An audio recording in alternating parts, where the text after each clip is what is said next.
Okay. Um, I'm back, baby. I'm back. So, okay, let's see, the last time I streamed, my computer just died on me. So, I'm back with a new computer. That's fine. And there's a lot of news to go through. There's a whole lot of news to go through. Well, Rational National is streaming right now. Okay, that's cool. Hey, how's it going? How is my audio too? You are really early. So, before we get into this, I just needed to do an update because, people are talking about Ethan Klein suing people. People are talking about Israel and Iran. Meanwhile, 144 people are killed in Gaza simply for trying to get food. What do we have here? Israel continues to carry out deadly attacks in Gaza with 144 bodies brought to hospitals in the last 24 hours and at least 70 Palestinians killed after Israeli forces opened fire on a crowd of Palestinians waiting for food assistance near Khan Yunis. So the idea that this has been allowed to go on after the first week when they killed like over 50 Palestinians who they defined as civilians is just unimaginable. This is some of like the worst crimes that you can imagine of starving a population and then offering them food at sites that you specifically state are for civilians. And then when civilians show up to try to get the food, your military kills them. It's like something a James Bond villain would do, like a more evil version of what Thanos did in Marvel movies. It's really otherworldly the amount of evil and destruction that Israel is doing to the Palestinian people. Um, we also have yeah, the death toll mounts in Gaza and hunger deepens. So people are talking about the amount of food that the Gaza Health Foundation has been distributing. I think I heard the White House press secretary, say they delivered like 21 million meals, but that's been over the course of 3 weeks. That's like 7 meals a week, which equates to 1 million meals a day.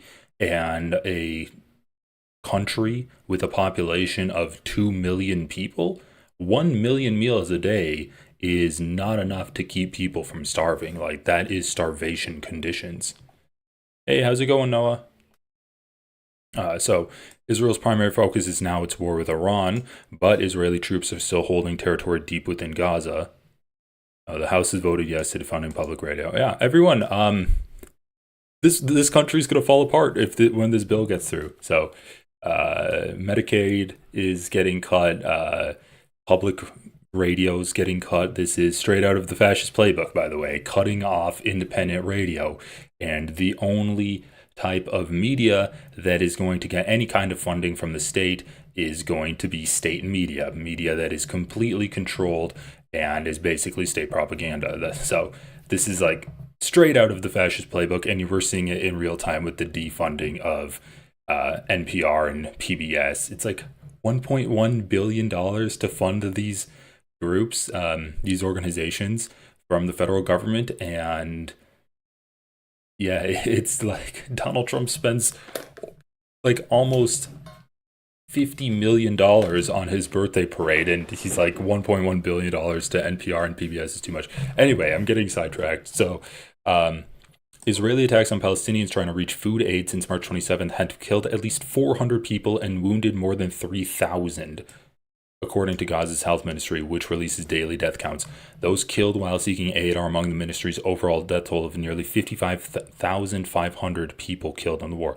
Israel says its restrictions on food and its continued blockade of other aid is to keep the items from benefiting Hamas. Of course, this excuse falls flat on its face. It's a way to do ethnic cleansing and genocide. The group holds an estimated 20 hostages still alive in the bodies of 33 deceased hostages taken in the deadly Hamas-led October 7th attack on Israel. I mean, the irony is like, if Hamas released the 20 hostages that are still alive and is like, okay, go get food at these food aid sites, they'd probably get killed by the IDF. The aid restrictions have plunged families in Gaza into extreme hunger. The aid restrictions. 500,000 people in Gaza are now starving, and the entire territory is at risk of famine. Yeah. I saw so many dead people. People began amassing late Monday afternoon in an area of Khan Yunis on word that aid trucks were going to enter from Israel. The 32-year-old teacher walked from his tent encampment near the coast for several hours in the hopes of getting a sack of flour to feed his 4 children. Most of the time, I try to distract my children when they talk of hunger until they go to sleep, he said, adding that often doesn't work. So I decided to go and take the risk and get some flour. Yeah, it's just so insane. Like, you take the risk of getting killed by the IDF when you show up to the checkpoint where they say, come to this checkpoint and we're going to give you food. And don't worry, like, this checkpoint is specifically designed so that Hamas won't go there. So, like, you're definitionally civilians, but we're still going to kill you.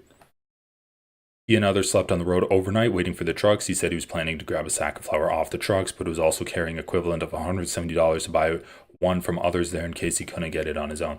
Palestinian survivors and doctors say just before 9 a.m., the crowd swelled and moved closer to the main roundabout, which is in an area Israel has ordered evacuated. They say that's when Israeli drones fired onto the crowd. Artillery shells were also fired. Holy shit, dude! They also fired artillery shells. Luckily for me, shrapnel did not hit me, but what actually fell over me were pieces of human flesh and bones. Bro, holy shit! They're fucking barraging people with artillery that are just trying to get food.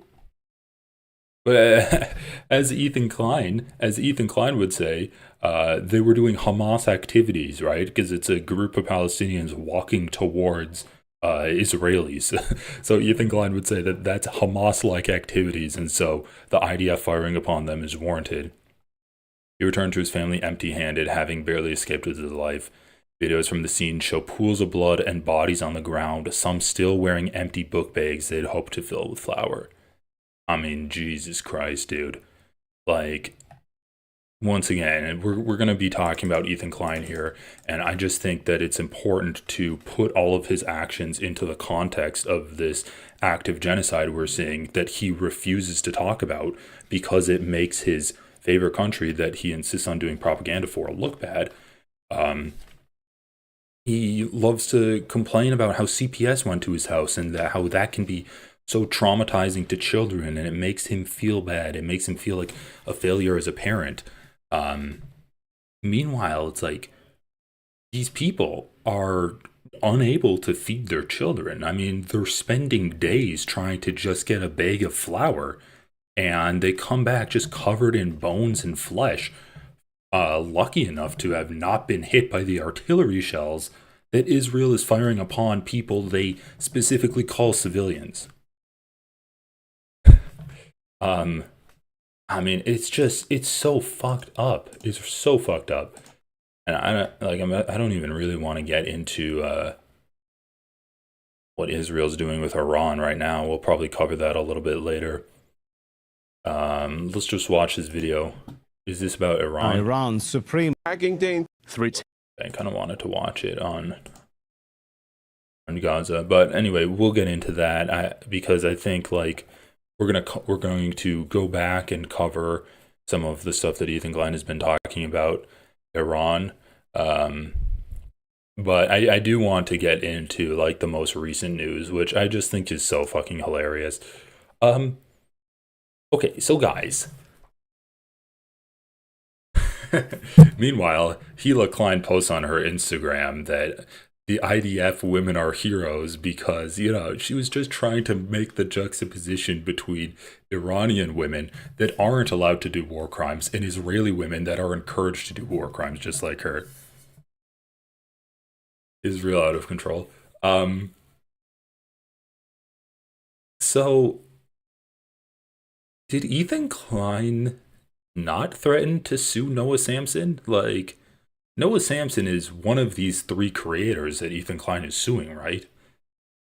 Like, was that a fever dream that I just made up where Ethan spent weeks covering Noah Samsen's content and then made an entire in-depth uh, cease and desist letter claiming that Noah Samsen was defaming him in his video, accusing him of supporting genocide, which Ethan Klein they included like 5 different times when Ethan's like, fine, I think that Israel's government is doing genocidal actions.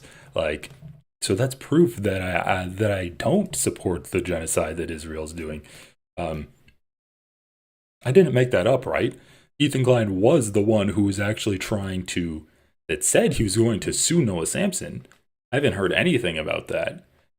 Oh, he's suing so these three aren't Noah Samsen. So none of these three have anything to do with Noah Samsen. Okay. Okay, that's so funny. So I don't know what would be the best course of action to watch this. He's the suing guy now. It's all going just as he planned.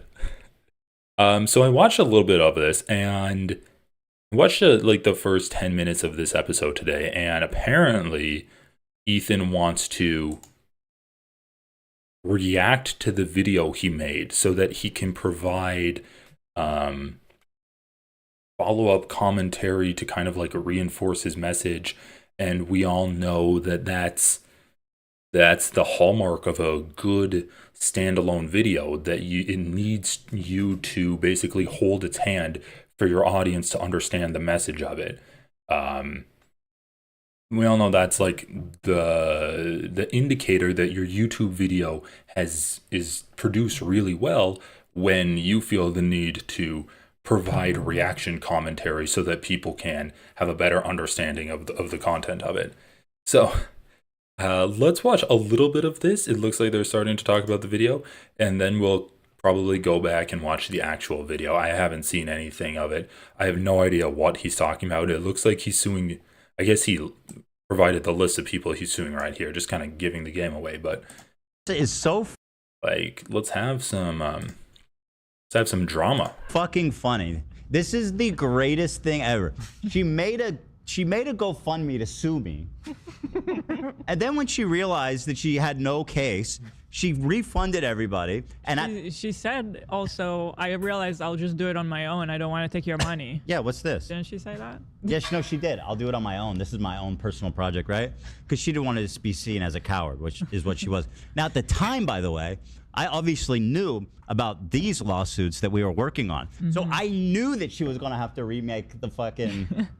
the GoFundMe, and she... Okay, oh my god, dude. She's so fucking boring to listen to. Is he going to... Man, this show is just unwatchable without timestamps. Is he going to actually say anything? He's just talking about denims?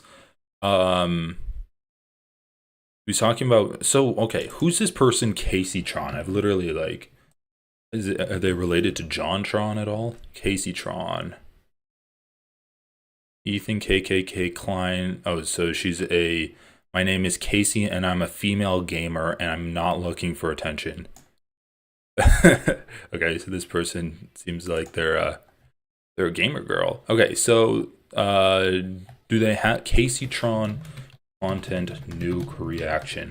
Is there a video up of it? Do they have a YouTube channel as well? I know Denims does. Content nuke Keemstar. Here's the video of Denims reacting to Ethan Klein. The H3 subreddit has gone into full Iran war propaganda mode too. That's something I need to cover. I mean, I honestly wonder if Ethan's doing this shit in order to distract from like how genocidally or like how bloodthirsty his wife is acting and how much propaganda he's doing for Iran. It was Europe that genocided Jewish people. Like, yeah. Wow, I clicked on a random part of this almost 4-hour video. By the way, I think my video was something like 8 hours. Like, my video was insane. So it also got taken down by YouTube because of hate speech that Ethan Klein did, which I think was hilarious. I made a video about that on my channel. I should re-upload it, though. I should really re-upload it and see if he wants to add me to this lawsuit. So anyway, what's the original length of the content nuke? Content nuke Hasan Piker. An hour 42 minutes, and Denham's is 3 hours 44 minutes, or almost 4 hours, so over twice as long. I mean, maybe this was all irrelevant commentary. I don't know. We'll get into this lawsuit. So let's just go into this. God damn, no, I'm downloading my stuff. Okay, 20 minutes long. Let's just start this, and then we'll see if we need the supplemental information packet that Ethan Klein is doing on his podcast. So let's start watching this. Oh God, wait.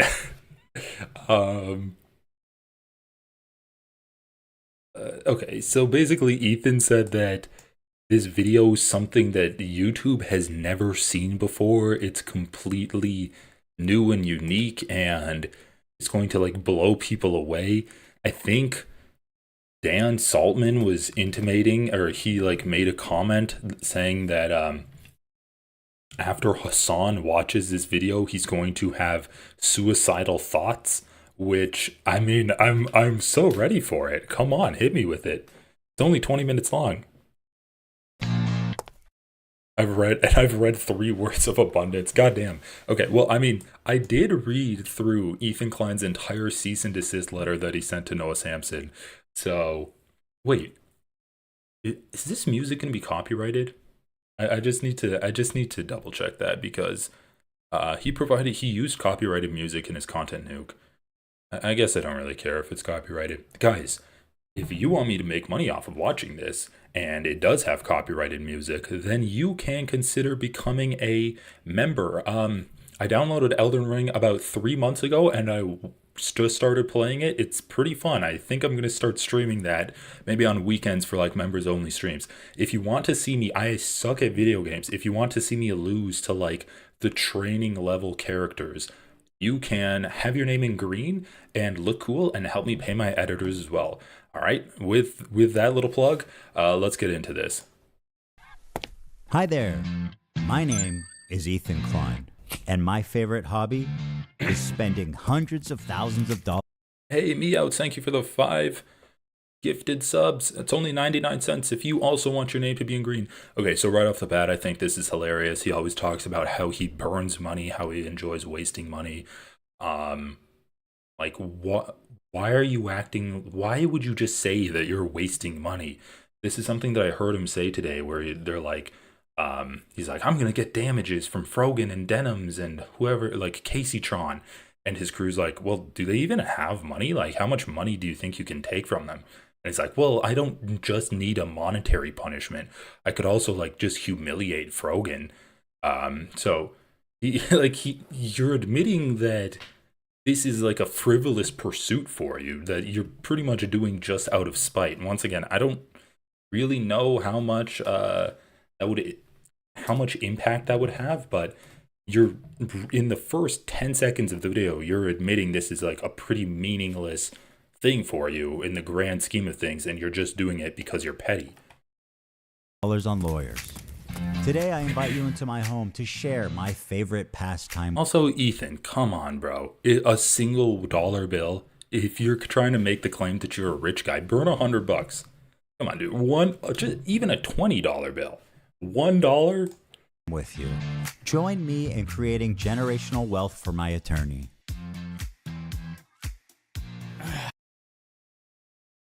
How many people watch this video? Does he have the comments on? I'm suing Kaceytron. Who? Ethan unfollowing Frogan. Denham's gonna change her name to Corduroy. Okay, this is pretty stupid. I do love how the joke here is that he's making his lawyers generationally wealthy. He's made that joke before a lot, and it's just like, it's not really a relatable thing to brag about. In fact, it's pretty isolating and like differentiating yourself from your audience. Most people have never even used a lawyer, let alone spent like millions of dollars on a lawyer doing frivolous internet lawsuits. Like, how much do you think Ethan paid just so he could crow for like a week and a half that he sent Noah Samson a cease and desist letter? and a lawsuit he knew had no standing whatsoever. I mean, the guy, he just gets stranger and stranger as he grows more and more isolated. Let me tell you guys a story. About a year and a half ago, Hey, thank you for it's a big becoming a channel member. conversation called ReactGate. ReactGate was a debate going on in the streaming community about what constituted fair use. People like Hasan, XQC, and many of the large Twitch streamers would watch other creators' entire video on their stream. They would rarely add sufficient commentary or even pause the video to speak. Most egregiously, they would re-upload the entire VOD to YouTube with the same thumbnail, the same title. So I don't know who this Lemon No is, but right off the bat, this person, I guess this is the person who made the original video. Right off the bat, this is not Hasan's page. This is a fan channel re-uploading it. Hasan does have a YouTube channel where he does do reactions. Most of his reactions is to news content like NBC, CNN, Fox News. It's not to YouTubers that he uploads to his main channel. I mean, Ethan can have an issue with Hasan reacting to people's videos on his Twitch channel, but when we talk about, like, it's so fucking funny that he uses Hasan here as one of the examples of the people doing ReactGate, when Hasan is the person who's, like, the least guilty of doing this. I know people were accusing him of that in the past, but, like, his main channel is mostly reacting to news, and it's always highly edited. Like, the point of his main channel, he does have an editor, and it always comes out like a day later before these fan channels that just upload straight VODs ripped from Hasan's Twitch stream.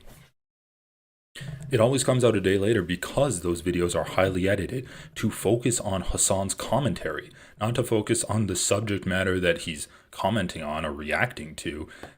So, like, the example you're using in this is a fucking fan channel. Like, Hasan's YouTube channel is called Hasanabi. It's not Hasan Reactions. Like, even this, if you want to get really litigious, could be considered defamatory because Hasan's not doing this. Like, he's not the one uploading these things to YouTube using the exact same thumbnails. And Ethan's making it out like he is. He's like, oh, it's these content creators, it's these streamers that are reacting to it, that are uploading these things. Conversation called ReactGate. ReactGate was a debate going on in the streaming community about what constituted fair use. People like Hasan, XQC, and many of the large Twitch streamers would watch other creators' entire video on their stream. They would rarely add sufficient commentary or even pause the video to speak. Most egregiously, they would re-upload the entire VOD to YouTube with the same thumbnail, the same title, so that they could cannibalize traffic from the original video. Here's what Lamino had to say about this phenomenon.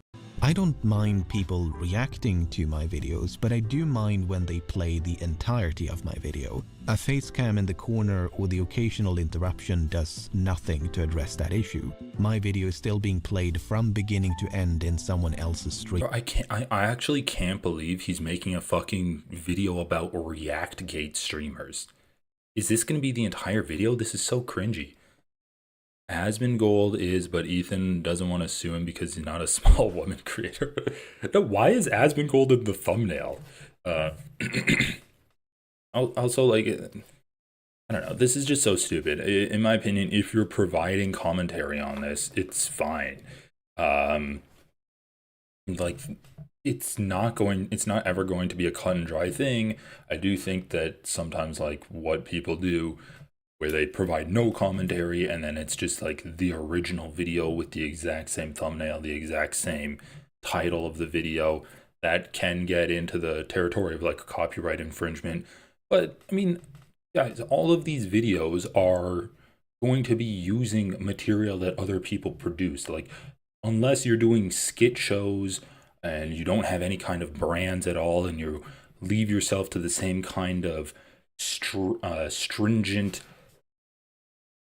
rules that television productions hold themselves to, or movie productions, you're always going to have some kind of copyright infringement that you do. So really, it's just like a gray area.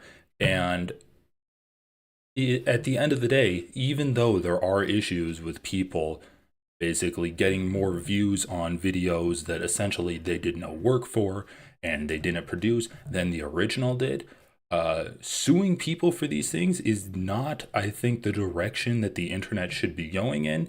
And obviously, I'd be more in favor of like a more open internet than a more closed off and litigious internet. Or video. It's neither ethical nor necessary to feature the entirety of someone else's work. Or, they could do the bare minimum.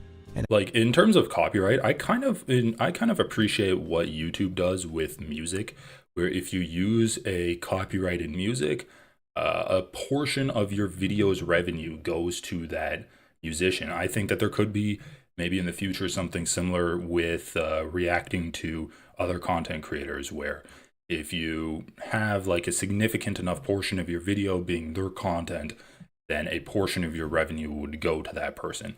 Now, obviously, I think that's different when you're talking about like drama or you're talking about the news, because I don't think that you should be required to pay to get access to information. More like give people credit and revenue for the art that they produced, not really information that you're responding to. ask for permission, something that none of the major reaction channels have ever done when they've streamed or re-uploaded my videos. But to answer your question, no, I don't want people to stream or re-upload the entirety of my videos. Now, understandably, this... I mean, that's just honestly a stupid take, though, because, like, if you're trying to react to something, then you should react to the entire video. Like, there are instances where you can skip around because you're like, I don't think this part's important, or I just wanted to talk about this part and I feel like we got the gist. But, like, your criticism should be that you're not adding anything to this, and people can just watch it to watch my video rather than watch what you are doing as being transformative. That, I feel like, should be the criticism, not that you watched the entire thing. Why would you want people to not watch the entire thing? Unless you want people to do what, like, Hasan does, where he reacts to chunks of, or like he reacts to the entire thing, but then his videos he uploads to YouTube are highly edited, so you don't actually see the entire video he's reacting to. Made a lot of people angry, because why should these content thieves essentially get more views than the author of the video, which in a lot of cases was happening? I mean, people don't like injustice, and this just, we all see this, and no, it's not right. This debate culminated when XQC, one of the prime suspects, called in to my show to debate me, in which case I'm sad to report that I was terribly owned. So in that regard, do you care at all about, like... Yeah, what is on the monitor there? X-Destiny Orbiter Denims? That's pretty gross to throw that up there. Suspects called in to my show to debate me, in which case I'm sad to report that I was terribly owned. So in that regard, do you care at all about, like, IP or copyright? By the way, this was like a year and a half ago. The fact that it's illegal, does that matter? That it might be illegal, does that matter to you? No. It doesn't matter. Well, if flat out... Okay, so Ethan Klein is going to be suing XQC, right? He's going to be suing XQC and Hasan for copyright infringement. That's what I'm getting from this first 2 minutes. Doesn't, because... Well, that's fair. Watch me full screen cam, do the fucking worm, then watch your prime... Then watch your prime content. Do it for a week. Do a week of no reaction content and see how many fuck... Okay, by the way, like, Ethan actually did get owned here. This was an amazing internet moment that still lives in my head. Just doing the worm to fucking, like, end a debate. Or, it's just, like, an alpha dog moment. XQC's like, watch me, I'm gonna... Like, he mutters some streamer lingo into his camera. He's like, chat, I'm gonna do the worm. Views you get. Oh, okay, sure. It also wasn't even the worm that danced. It was the fucking inchworm crawl. I mean, that's content, man. It's original content, at least. The ultimate debate, bro. He hit him with the worm. Oh, why didn't I think of that first? I kid XQC, but he is not the one I'm suing. Despite my criticism, he's not a malicious infringer. But the ones I am suing... Oh, he's not a malicious infringer. Okay, so you have to have intent to steal content. Okay, I didn't understand that. I guess if you genuinely believe that you're not stealing content, then it doesn't matter, right? If you believe that I'm just watching a video, it doesn't matter if I don't say a word and I just, like, mumble into the microphone every 10 minutes. then it doesn't matter. Let me just steal the thumbnail, steal the title of the video, upload it, and because I'm more famous, I'm going to get like twice as many views as the original creator. But I didn't intend to steal the content. Oh, XQC is not malicious in doing it. You'll see. AKA, I'm not suing XQC because he actually has the money to defend this in court and actually countersue me. Are much, much worse. Now, ironically, after this debate and in the wake of this large conversation, the problem seems to have only gotten worse. You have people like Hasan Piker paving the way of fair use with what's known as chair reacts, when Hasan gets up to go to the bathroom or to eat or to talk to his mom or to do whatever, disappears for an extended period of time and leaves the video playing for his chair. Mr. Chair, they call it. IDF had warned people to leave the area around. Bro, it's a newscast, Ethan. Oh my god, bro.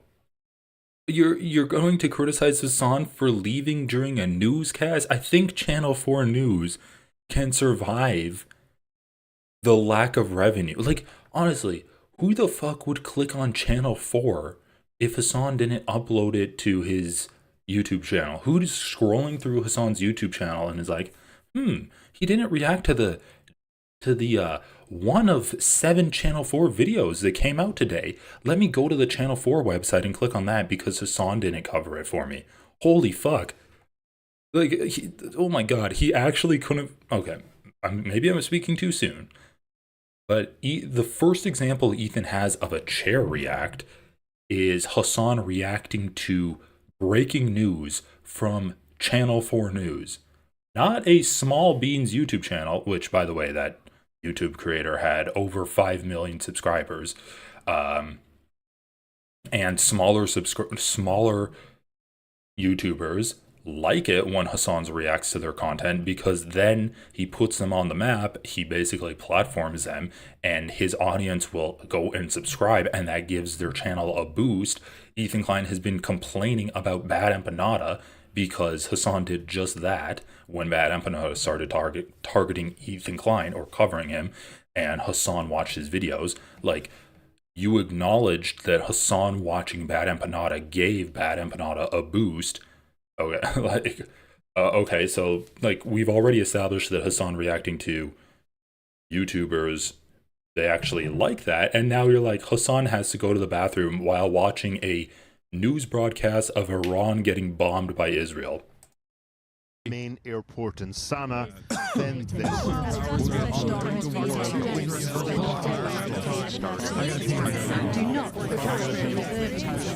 Holy shit. Wait, okay. News. TikToker who looks like they're talking about the news, unless they're going to do a dance. News. All right, show me the small YouTubers that are getting damaged by Hasan pissing while their video plays on his stream. This operation will result in killing hostages in captivity. Will result in the deaths of those who Well, I've been thinking. And it was in this setting. Bro, that was so cringy. Oh my god. Wait, I have to go to the comments one more time. Like, are there people that are like, oh my god, I can't believe how many times Hasan pisses. Like, once again, Hasan streams like 10 hours a day, 7 or 6 days a week, and he couldn't find a single example of Hasan reacting to a YouTuber. I guess there was like one small TikToker. Okay. All right. There was one small. There looked like it was one amateur TikToker that Hasan was reacting to when he got up and pissed. That I formulated an idea. What if I could make a long-form, irresistible piece of content that I knew that these streamers couldn't resist? They couldn't avoid the temptation of watching it the second it was published. I don't have an issue with them. It's not that I wanted these people to steal my video. It's that I knew they would. I knew they would watch the entire video, add little to no commentary, react to it instantly, giving them no time to form an opinion. The trap was set, and it worked even better than I imagined it would. We captured pretty much every large streamer react. Oh, the TikToker was talking about Hasan. Okay, so this is so funny. Is this why Ethan was so adamant for Hasan to watch his content nuke?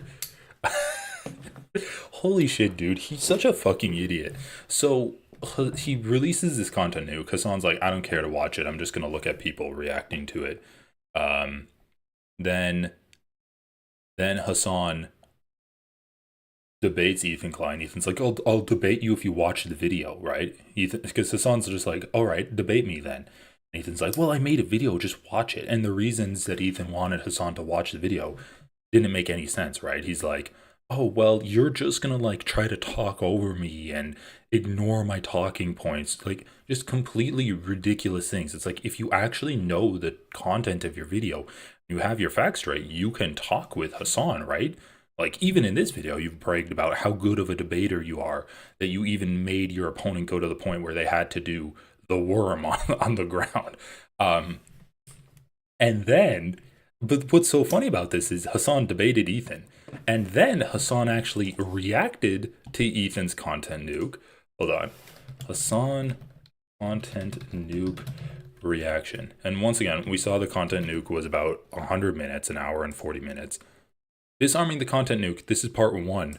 Read that article. Bro, it's part 1 and it's almost 9 hours long. Like, this is like 6 times as long as the original video. And Ethan was so pissed off that Hasan took so long to talk about it. Like, I remember he brought Lonerbox onto his show, and Lonerbox is like, yeah, I saw some of Hasan's reaction to the content nuke, and Ethan's like, oh yeah, well, he made it so long that it's unwatchable. Like, he was so mad that Hasan actually did pause the video, and he actually did react to like every single part and was fact checking every single thing. And like, the reaction was, once again, about 6 times as long as the original video. And he's so pissed off about it. And now you know why. Because he wanted to sue Hasan for copyright infringement. Oh my god, dude. He's actually like a movie villain. Except he's like a movie villain in a cartoon. He's like Dr. Doofenshmirtz, who always fumbles the bag at the end. And he just can't get out of his own way. Reacting to it in its entirety immediately after it was published. Now, the thing is, there were a few people that went above and beyond to commit copyright infringement. For example, Denim sits here silently with nearly 50,000 live viewers. That's 30 times her regular viewership. She's working directly with the Snark subreddit moderators to siphon views, and their intentions couldn't be... Oh my god, wait a second. My name's on here, yay! My name is finally on an Ethan Klein video. So funny. Ethan Klein reacted to Vadim when Vadim was on my channel. Shout out Vadim. Well, Anthony Fantano's on the Adam Greenland show. So anyway, Ethan Klein reacted to a section of that video that Vadim was on, and he's like, why does Vadim talk to everyone but me? But he had my face cropped out of it. It pissed me off so much. Also, why the fuck am I last? I'm last on this list? Whatever. I'm also last alphabetically, so it's fine. But anyway, I just thought that was hilarious. My face was literally cropped out of the video that Ethan posted on his Instagram. So what is this? So by the way, guys, simply because you have more viewers, that's not an indicator of copyright infringement. You would be doing copyright infringement regardless of the amount of people that actually viewed that. That could be an indicator of the amount of damages that was done to you, even though I don't think that you can have a clear correlation of like, just because she had more viewers, that means that views were taken away from me. But just because she had more viewers, that's not like actually a support that she did copyright. Like, you need to make that claim by itself, and then you can start talking about the damages that it caused you. So what is this? Oh. We've seen a lot of comments about wanting to watch the nuke without showing support for H3. Several creators have mentioned they're planning to stream their reactions or post-reaction videos in the coming days. Here's a list of creators who've supported our sub. either by engaging us with directly or citing our posts in their own critiques of H3. If you're planning to watch along with any of them, we ask that you carry our subs rules into those spaces too. Feel free to check out, and then they list this. Happy snarking from your respective bunkers. Please feel free to share links to other stream/creators and react yourselves down below. Okay, that's nice. Clear. Here's an excerpt from a stickied post from the... I mean, guys, once again, there's nothing wrong with wanting to watch a streamer or like a reactor to something. I mean, people watch people's reactions to TV shows. They watch their reactions to news. It's just like watching something with your friends. It's how internet discourse has evolved. So acting like, oh, here's where you can find people's reactions to this piece of content is somehow a nefarious conspiracy to defraud H3 and steal views from them is absolutely insane. Snark subreddit. Hey everyone, we've seen a lot of comments about wanting to watch the nuke without showing support for H3. Here's a list of creators who've supported our sub, either by engaging with us directly or citing our post in their critique of H3. Here they're offering these streamers as market substitutes for my work. This is the cardinal sin of copyright infringement. The Snark subreddit has been a frequent and persistent infringer. That's how I knew when this video came out, the Snarkers were going to encourage, promote, and push streamers to commit copyright infringement. I should thank the Snarkers actually. Because of their predictability, they acted like double agents for us, incriminating their favorite streamers and serving them up on a golden platter. So, thank you, Snark. It's one thing for a subreddit to admit it's... Like, once again, that's not incriminating them. Like, you admit there's a way you can watch content without content stealing, as he says. So then a list of people that are watching this video is automatically copyright infringement on you. I mean, once again, you're not suing everyone. Like, okay, I'm open to hearing the list of people that he's going to sue. Engaging in copyright infringement. But how do you get the streamers themselves to admit that they're stealing content? Well, bro, this is so fucking stupid. Even if Denims is like, yes, I'm stealing the content, that's not going to be enough to prove that her video was copyright infringement. You actually have to take into account the content of the video. Even at the beginning, she's like, yes, if watch my stream, don't watch his video. She's still going to be providing transformative commentary and criticism to your original video. What the fuck are you talking about? Get them to admit to doing it. You can't sue someone for admitting they did copyright infringement if there's no evidence that they did copyright infringement. Show me the evidence. Holy God. guys, if you enjoyed not giving any views to that terrible video, follow, subscribe, throw... Ethan's lying here. I don't think that he made the content nuke to try to sue these people. I think that he made the content nuke because he thought it would actually take down Hasan. When he realized that didn't work, then he's trying to like take down people that are reacting to him. I mean, we know that he's cared about people reacting to his stuff for a long time because he says it's harassment. And this is just another way for him to try to silence his critics. That's all that it is. I don't think he specifically made the content nuke to try to sue people. But like by Ethan Klein's logic, oh, he said that he did that, so like, yes, he said he did entrapment, so it's actually entrapment because he said it. Prime, if you like. Well, guys, if you enjoyed not giving any views to that terrible video, follow, subscribe, throw a prime if you like the content, if you enjoyed your time here. It turns out they just do it for you. You couldn't cook up a more incriminating... Bro, like...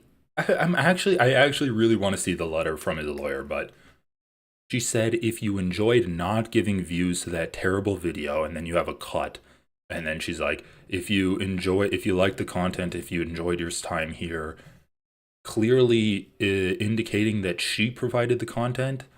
Why would she say if you like the content, referring to the content nuke, subscribe to my channel? That doesn't really follow. Once again, she's saying if you liked my commentary, subscribe to me here.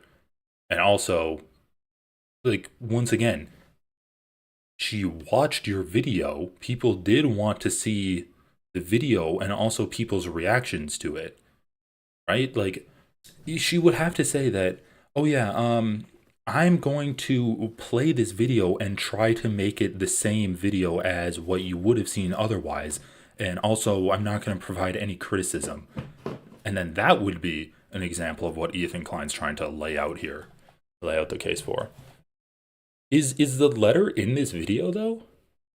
Okay, well, we'll see. Statement, if you tried. Denim's the queen of self-owning. You prevail again. There's one thing about copyright you should know is that you got to register it before you publish to be eligible for statutory damages and attorney's fees, which is the main biting force of a copyright infringement lawsuit. Well, I'm happy to tell you guys now, I, Ethan Klein, have registered Hasan Piker Content Nuke with the United States Library of Congress. Some of you guys out there sweating? Even though theoretically I could sue a lot more creators and rake in millions of dollars, but the purpose of this is not financial gain. People like XQC and Asmongold may have watched the entire thing, but I would never sue them just for doing that. I don't want to chill the reaction community into fear. Actually, the opposite. I hope that we can all unite against this type of egregious behavior that not only makes us all look bad, but could destroy the commentary community as we know it. Well, guys, if you enjoyed not giving any views to that terrible You wouldn't download a car, would you? video, follow, subscribe, throw a prime. The state of reaction content on Twitch is so broken, these creators feel comfortable looking right into a camera and saying outright, hey, I'm stealing this guy's content. Pay me instead of him. This is not a healthy environment. And with people like Hasan reacting to entire TV shows on stream, my fear is that Sony or Disney comes along, sues everybody, and sets a devastating precedent that could endanger our entire field. Now, before I tell you who the 3 people I'm suing, I mean, this is so fucking stupid, right? Like, Sony and Disney, whoever owns MasterChef, have already issued takedowns for videos. There used to be reaction videos that people could do on Twitch, posted VODs on YouTube. Those have been taken down. Like, Ethan Klein is the only person who feels about this personally enough, like has personal feelings about this to the point where he's suing people. Other people would just issue like a DMCA retraction and then it would get taken down. Maybe they would get a copyright strike on their channel, but that would be the end of it. I mean, there's already tools on YouTube and the internet designed for these types of issues. Ethan Klein is going above and beyond here, specifically like this whole faux concern about the reaction ecosystem getting taken down. He doesn't give a fuck about. All he cares about is silencing criticism of himself. I just want to make it clear that they all met this very specific high bar of criteria that I set forth earlier. These people were not targeted based on their gender, their identity. Why do you have to preemptively say that, dude? Okay, all right. I didn't assume they were, but now I'm actually kind of a little bit curious where you're like, don't worry, guys. These people who are not targeted based off their gender, is it because they're all women? Is that why?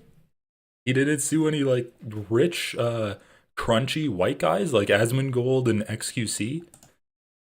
Their political beliefs, all 3 are on this list. They're all leftist and the women. Only 3, as far as I could tell, that reacted to the full video. Drum roll, please. What? Come on. I mean, come on, dude. Really? Okay, North Star Radio, I'm not sure. Frogan, I don't know. I guess I haven't seen any of these people's reactions. I reacted to the whole thing. But once again, it's stupid criteria to say if you reacted to the whole thing, then you're opening yourself up for copyright infringement. 3, as far as I could tell, that reacted to the full video. Drum roll, please. I should have re-uploaded my reaction. Kaceytron, the queen of ripping farts and bong loads. They do musicals. They're very musical people. Are you being serious? Dog, what do you... Look! You think I made this? Frogan, who, bless her soul, she's still rising. Can I walk away and use the bathroom? Do I have permission? Can I use the bathroom, please? I'll leave it playing.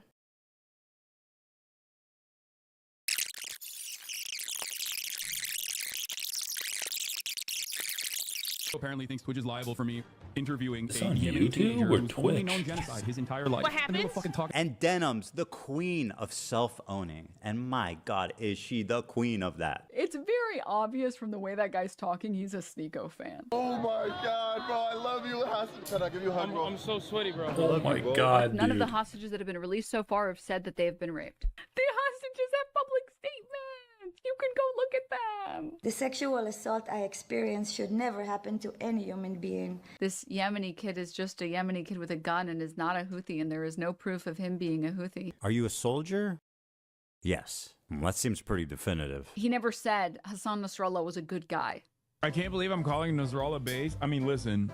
Now for the fun part. Let's take a look. I mean, I love how in the video Ethan's making, trying to claim that Denims is stealing content and not adding any commentary to the content nuke, he plays like 4 or 5 clips of her adding commentary to the content nuke, which were apparently impactful enough that Ethan covered them on his show the following week. Look at the complaints. Yeah, And he's let's still start lying with about the my clip. favorite of the three, the very own, the prestigious, the highly acclaimed, the highly analytical Kaceytron.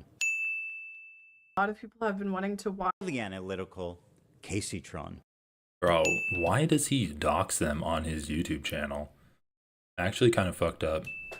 A lot of people Like, he have been puts their wanting to last watch name, too? this without necessarily supporting Ethan Klein. So we're gonna watch it.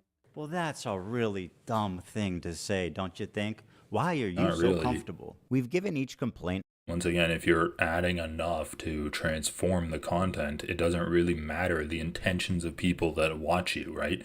If the content's transformed, then it's transformed. If people wanted to watch the entire thing, like sometimes if there's like a Hasan video and you want to actually watch the content that he's reacting to, you're not going to want to watch the Hasan video. And you're like, I just want to watch the original video. But it's too bad. Like, it's a transformed video. That might not be the reason why you clicked on it, but that's what it is.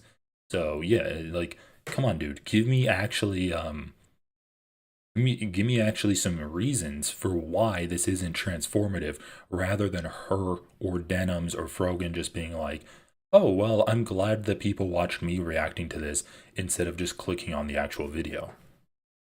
Because once again, dude, you can give the message of the original content in your commentary video and have it still be transformative. People still want to know what the message of the original video was.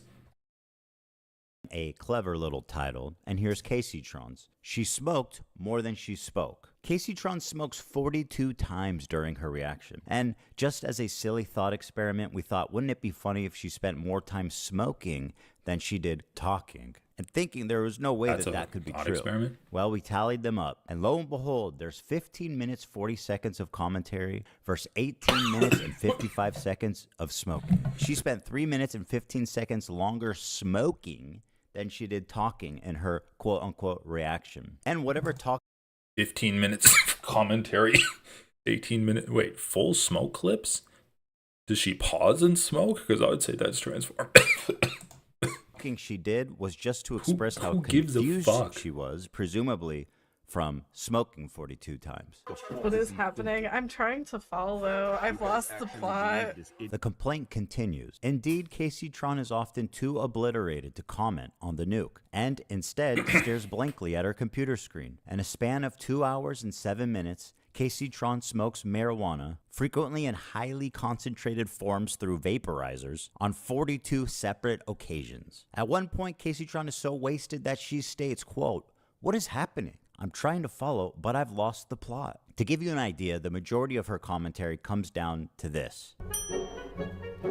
I don't understand this bit that Why are you're you blurring doing. it? Can't show people smoking on YouTube. Than you could ever imagine. CPM's coming out of Qatar. What the hell you is kids going love anime, on? right? He's read more books I know. than you could ever I imagine. inhaled my water. What is happening? Bro's using copyrighted music in this video, talking about how people are watching copyrighted content. I mean, guys, this stream is going to get demonetized. If you want, you can Send me money. It's only 99 cents to get your name in green. I would appreciate that. No ads, never any ads other than self-promotion. Trying to follow. I've lost the plot.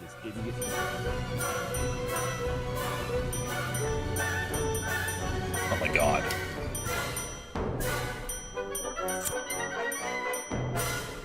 They do musicals. They're very musical people. I know. Are you being serious? Dog, what do you look? You think I made this? This isn't a music video, Hasan. And as dumb as all of that is, this is Bro, this is honestly so fucking stupid though. Like, it's just the original video, except there's a woman coughing in the bottom right the entire time. Like that's pretty fucking funny. Part that really got her sued. A lot of people have been wanting to watch this. And once again, she never uploaded it to YouTube, so it's not like a replacement product to Ethan's YouTube video. I mean, if she has, I don't know what her YouTube channel is. Without necessarily supporting Ethan Klein. So we're gonna watch it. What the fuck is going on here? Stating outright that her intention of doing this is so that people who don't want to support me can watch it through her is why copyright infringement laws exist. You could not and should not do that, especially if your commentary consists of you taking bong loads. At least try to engage with the content. Whoa, what was that? Oh, sorry. That was a flying star. It almost got me. You know her and you love her, guys. Frogan. I feel like I'm gonna get sued for watching this exit. video. Here she is getting up. Because it's just so stupid. Like I'm not even able to add any commentary to it. But anyway, maybe it's a VOD. Frogan reacting by exiting. So Frogan had to take a piss, and while she peed, the video was playing. Okay. Leave the video running as she steps out of the room. Is that transformative? I guess the judge will decide. She said, quote, "It's time to watch the new nuke ethically. Hell yeah." Huh. Very smart to say on camera, by the way. She said, quote, "Thank you guys so much. I do appreciate everyone's support. And thank you for watching it with me." Well, you are so welcome, and I'm so glad that you were able to enjoy that day. Jesus her Christ, commentary Nathan. is so non-existent that even her own fans begin to call her out. I don't have anything to say, dude, because he's cycling the same fucking points over and over again. What more commentary do you need on him repeating the same fucking points for the whole first hour and 1 minute and 32 seconds? It's been the same shit over and over again. This video could have been condensed into 20 fucking minutes. Like, what commentary do you want me to add by, like, oh, this guy's a fucking idiot, he's mentally ill, and he's having a mental breakdown and uploaded it to fucking YouTube? Are you gonna make at least one good point? What do you want me to make a point on? Oh, I forgot. She also said, "Can I use the bathroom, please? I'll leave it playing." You may use the bathroom, Frogan, although I don't advise it. Can I use the bathroom, please? I'll leave it playing. This into your stomach. And let me state the obvious. Jew and Apparently thinks Twitch is liable for me interviewing a 2 minutes to go to the bathroom? That's not that bad. Okay, so she went to the bathroom. She said, what do we have here? What do we have? She said, "Time to watch the new nuke ethically. Hell yeah. Thank you guys so much. I do appreciate everyone's support, and thank you for watching it with me." Okay, that's literally thanking your audience for watching your content. I came from the, what is this? Frogan reading comments in chat prior to reacting to content nuke. I came from the H3 Snark Reddit. I found my way from Reddit. Can I use the bathroom, please? I'll leave it playing. I mean, okay, this is just so stupid. Can we actually, like, what is this definition? So, U.S. Code 107, limitations on exclusive rights fair use. Notwithstanding the provisions of sections 106 and 106A, the fair use of copyrighted work, including such use by reproduction and copies or phono records or by any other means specified by that section for purposes such as criticism, comment, news reporting, teaching, scholarship, or research, is not an infringement of copyright. In determining whether the use made of a work in any particular case is a fair use, the factors to be considered shall include the purpose and character of the use, including whether such use is of a commercial nature or is for nonprofit educational purposes, the nature of the copyrighted work, the amount and substantiality of the portion used in relation to the copyrighted work as a whole, and the effect of the use upon the potential market for or value of the copyrighted work. The fact that a work is unpublished shall not itself bar finding of fair use if such finding is made upon consideration of all the factors. So what do we have here? The purpose and character of the use, including whether such use is of a commercial nature or is for nonprofit educational purposes. So you can argue that like Frogan reacting to it is a commercial nature, the nature of the copyrighted work. Frogan did a live stream reacting to it. I don't know if she posted it on YouTube at all. Does she have she must have a YouTube channel, right? Frogan YouTube. What? Only 8,000 subscribers? This isn't her then. Okay, well, I don't know if she Hi, my name is Frogan, and this is the first time I'm ever is this her YouTube channel, guys? Only 8,000 subs? Frogan reactions 480 plus. Okay, so this just doesn't look like it's her YouTube channel. The nature of the copyrighted work, she reacted to it on stream. Ethan uploaded it as a YouTube video that seems to be a different nature. The amount and substantiality of the portion used in relation to the copyrighted work as a whole, like I guess she did watch the entirety of the video. The effect of the use upon the potential market for or value of the copyrighted work. The fact that work is unpublished. So once again, it's like he's trying to make the argument that people watched Frogan's reaction instead of watching the actual video itself. I don't think he really has any evidence of that. I think that the people that watch Frogan, the people that watch Hasan, aren't the people in his audience anymore. I mean, we've seen specifically like a decline in Ethan's audience as like both a decline in views and a decline in subscriber count as people have turned away from him, have gone to the snark subreddits, and have started watching other content creators that cover him. So I don't think that you can say just because Denim's got more viewers, Frogan got more viewers, that necessarily means that views were taken away from your video, especially when they're on different platforms, like when they're on Twitch, when they're streaming their reactions on Twitch, and you posted your video on YouTube. This is no different from what Reddit Legal told Ethan and his lawyer on how his community is just as equally guilty of doing the same. Also, that assumes the intent of the audience to rob him of views, which prove it. You don't know about the decline? He just showed a video of her saying that the stream that had the purpose of not giving him the clicks. What happened? Well, she said, time to watch the new nuke ethically. Basically, like, watch me react to it. Don't watch it that he did. Thank you guys so much. I appreciate everyone's support and thank you for watching it with me. She never said the purpose of this stream is to watch the content nuke without giving him views. She obviously was going to provide critical analysis, which is a section of fair use. Like you can, wow, where the hell did my tabs go? You can see that it says any other means specified by that section for purposes such as criticism, comment, news reporting, teaching, copies for classroom use, scholarship, or research. So criticism, comment, that's pretty much what she was doing. And I thought he was going to, I don't know, I guess it's difficult to prove that she didn't criticize it enough. And that's why he's just hyper fixating on these, oh, wow, some people came from the H3 snark Reddit. Like, again, a snark Reddit that's dedicated to not watching Ethan Klein's content. So like that's not a good supporting evidence that he lost views because of Frogan. Bathroom, please. Also, I have to say, like the people that reacted to Ethan's content nuke have a shared audience. Like it's a audience that doesn't watch the H3 show. I'll leave it playing. You may use the bathroom, Frogan, although I don't advise it. Can I use the bathroom, please? I'll leave it playing. This into your stomach. And bro, is it bad that I have to use the bathroom? Apparently thinks Twitch is liable for me interviewing a Yemeni teenager who's only known genocide his entire life. What happens? Well, you just pause it. That's it. You just pause the video, right? Like you get up and you go to the bathroom. You just pause it.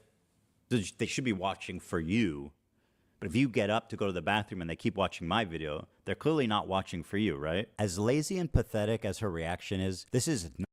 Well, they are watching for her. They're waiting until she gets back. Otherwise, they would have watched your video.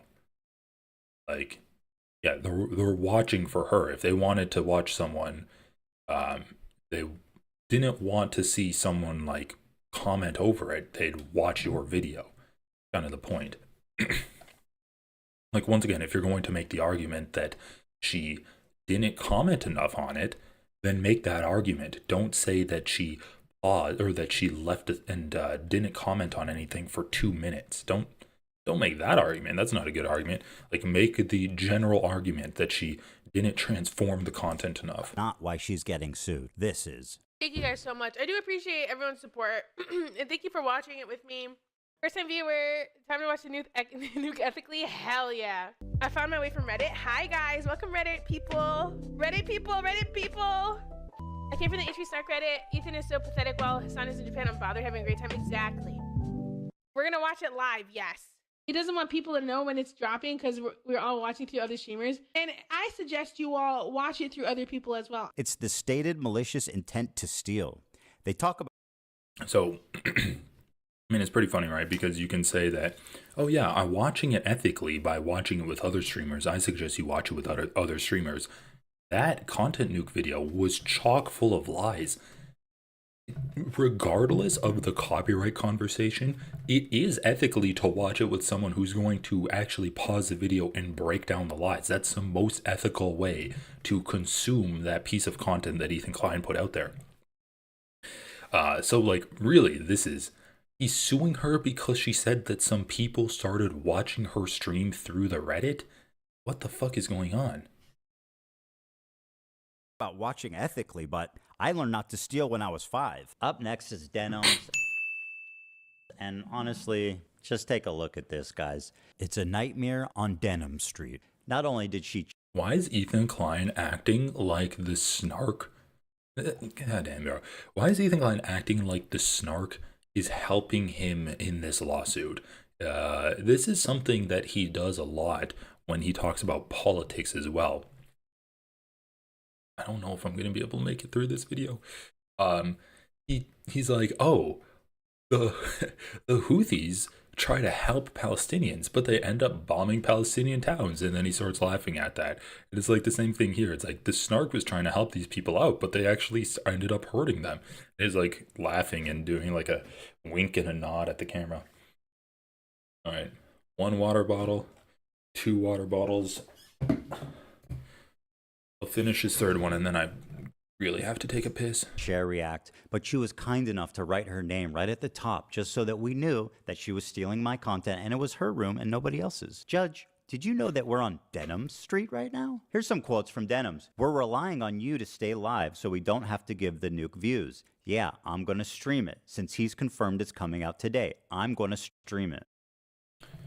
We're relying on you to stay live. She's reading a comment that says, we're relying on you to stay live so we don't have to give the nuke views. And then she says, yeah, I'm going to stream it. Since he's confirmed it's coming out today, I'm going to stream it. Okay.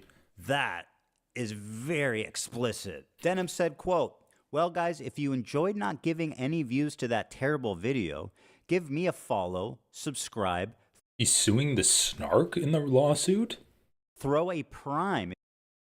We're relying on you to stay live so we don't have to give the nuke view. Oh, wait, I just read that. Well, guys, if you enjoyed not giving any views to that terrible video, give me a follow, a subscribe, throw a prime if you like my content, okay? If you like my content, your content? The Queen of Self-Own included a countdown timer so we could tell exactly how long she was away. After being gone for a few minutes, she returns and then sits silently for another couple of minutes eating. I'm gonna go pee, and hopefully, when I'm back, they're done with this. All right. You do look Literally, better. Mr. 305. I see it. Another 2 minutes. I have an alternate. We're relying on you to stay live so we don't give more views on the nuke. Yeah. Oh, that wasn't even during the nuke. That was literally your podcast that she left to. I mean, you said you put out you registered the content nuke? You registered the content, nuke, and that's why he's suing these people. Did you register this 3.5 hour long podcast episode that she reacted to? Otherwise, shut the fuck up about it. Like, who cares? I'm gonna stream it. Since he confirmed it's coming out today, we're gonna stream it. If you want to watch it with someone else who's already watching it, you know, come enjoy the watch party somewhere else. If you enjoyed not giving any views to that terrible video, follow, subscribe, throw a prime if you like the content, if you enjoyed your time here. Because I'm going to be honest, I did not want to watch that by myself. Let me also commercialize it by asking you to reward me financially for stealing his content. That is like chef kiss. I mean, I also, like, you were ignoring the fact that she said if you like the content, indicating that she added her own content to it, right? She said, if you like the content of me watching it, that's what was implied with that. So yeah, you're saying that if you enjoyed not giving clicks, but then also if you like the content that I added, the criticism and the commentary that I added to the video, and Ethan's kind of ignoring that completely. By the way, Denims had a very he copyrighted the podcast as well. Stream. She had 43,000 people watching her live. Take a look at the title of her Twitch stream: Ethan Klein Hasan Content Nuke Watch Party. A watch party? I don't think that's fair use. Now, Denims, of course, always delivering the goods. She went on this dude's podcast to debate fair use. Dude, it's so fucking stupid. Yes, a watch party can be. What do you mean a watch party isn't fair use? If you're talking about it, that's the point of the watch party. My God. Like, why? Oh man, I don't know. Is there precedent for claiming that? Is there precedent for successfully suing for copyright infringement on the basis of people saying, oh yeah, aren't you glad that you watched me and you didn't give him clicks? Like, is there precedent for that, or do you actually have to demonstrate that it was not transformative content? Like, I'm not a lawyer, I'm not an expert in fair use law and the history of fair use law, but it seems like you can say things like, watch my stuff so you don't have to click on him, and still provide enough commentary and criticism for the content to be considered transformatory. And would you be surprised if I told you she said a lot of incriminating things in that podcast? The queen of self-own never disappoints. I want to be clear on my opinion on like filler content and stuff. Like, I think filler content, like, you shouldn't do it. I know I do it as a React streamer, and I try to do it only when I do it with like Vox videos or Vice videos and stuff like that, because at least I'm not like directly ripping from one content creator and not like a whole team and stuff. And most of those videos have like 5 million views. I only get like 500 viewers. I'm taking maybe 50 views from the video. It's a lot harder to feel like, I guess, bad about that. Whereas like I would feel very bad about doing that to like a single content creator. The majority of people say that they literally wouldn't watch Hell's Kitchen unless I was streaming it. And it doesn't necessarily mean that I'm reacting hard enough. You know, I'm sure if you click on a random part in the video, I might not be saying anything, sure, whatever. And I might walk away from the screen. But it's about like the communal thing. It's why like fucking Toast started streaming Death Note. It's not about the actual show at a certain point. It's the same reason you watch shows with your friends. You want to watch it with other people. A lot of people go to watch streamers on Twitch for their React content almost as a curator. So they don't actually want to go through YouTube themselves and watch a bunch of videos, and they probably never will go through YouTube and click a bunch of videos. They like going to Twitch because they like to have it as like, this streamer is curating fun content that I want to watch. Like, I'm sure the people that I've talked to, the people who watch Twitch content are specifically there to watch it so they don't have to scroll through YouTube and find a video they like. If someone watches content, I already said this, if someone watches content on someone else's stream, there is a very low likelihood that they're going to go watch it separately and give you like the view or the like, or the people who are watching content on Twitch, curated Twitch content on Twitch. Like, why is he saying not fair use when she's just describing the nature of Twitch reactions, right? Because it's true. Like, if Hasan reacts to JCS, Jim Can't Swim, he's reacting to that entire video, people aren't going to watch the video by itself. People are going to watch it with Hasan there. If people want to watch Denims reacting to Hell's Kitchen, they want to watch it because of Denims. They don't want to watch it because of Hell's Kitchen. Like, that's not an excuse. That's not saying that it's not copyright infringement when Denims watches Hell's Kitchen, but that is accurately describing the nature of Twitch reactions. So I don't know why like Ethan's throwing this X up there like he's proving something.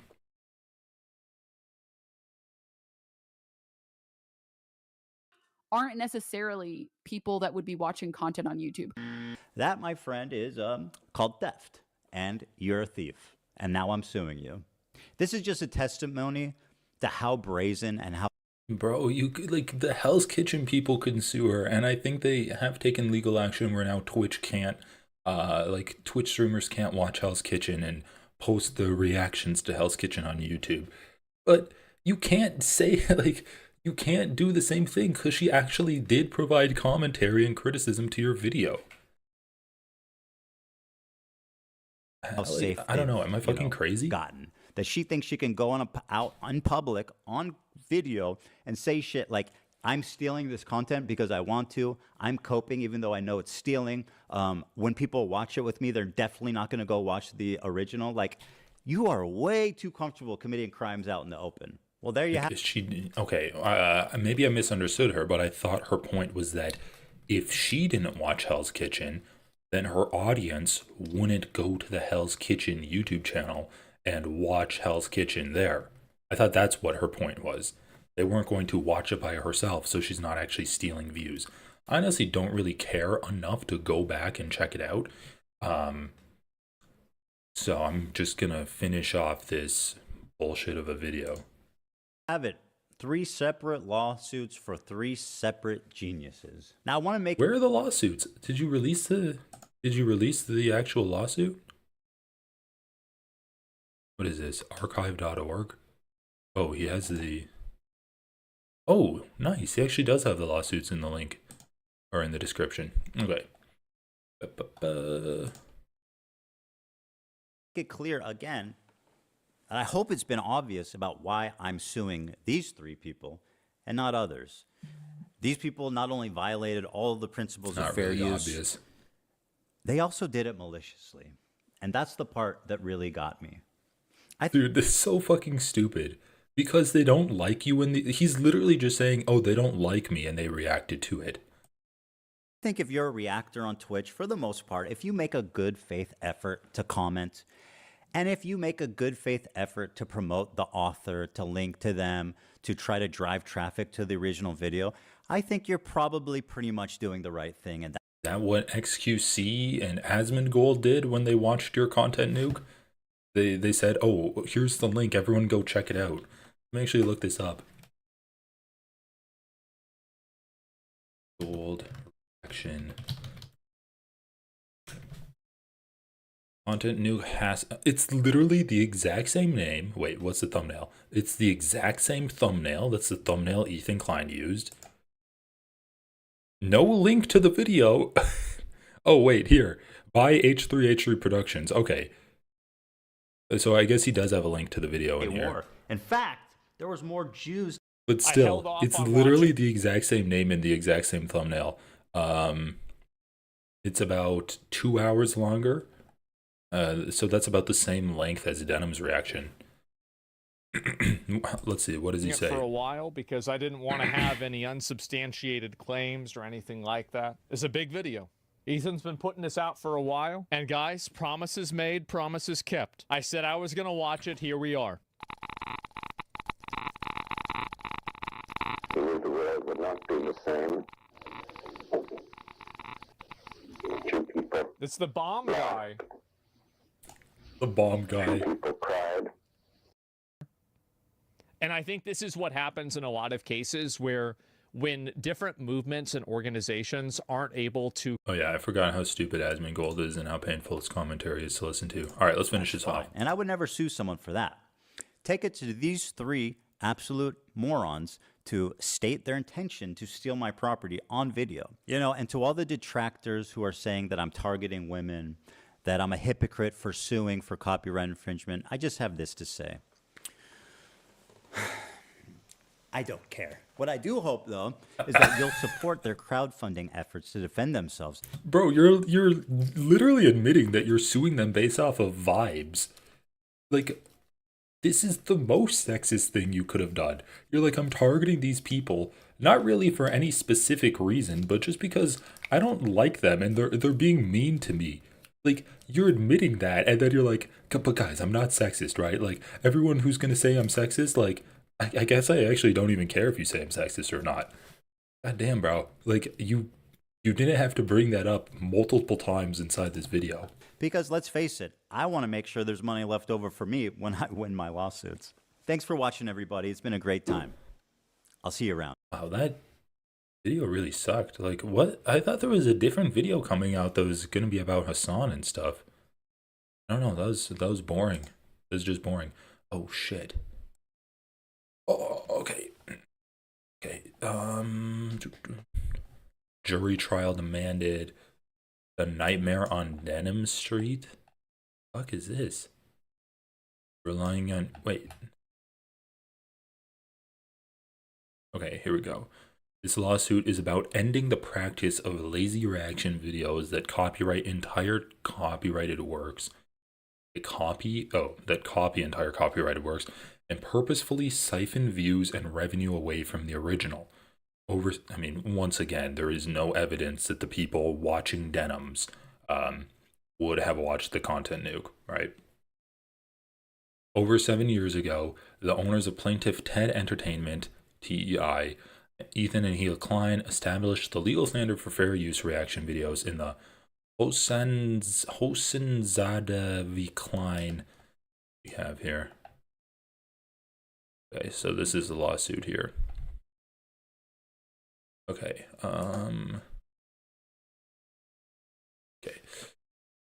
okay.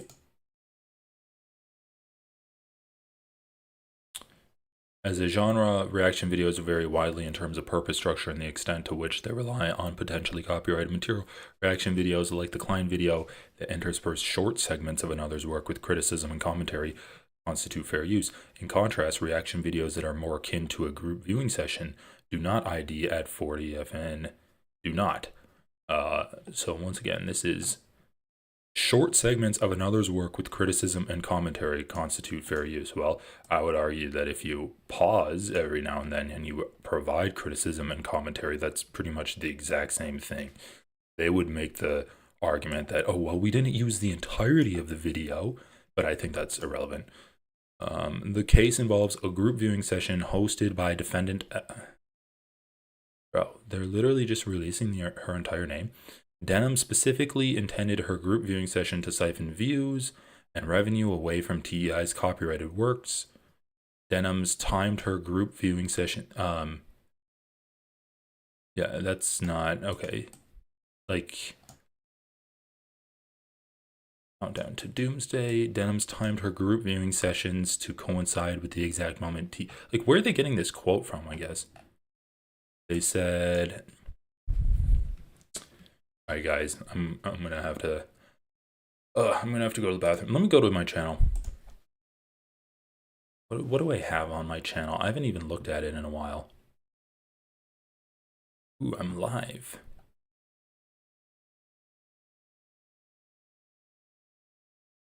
This was crazy.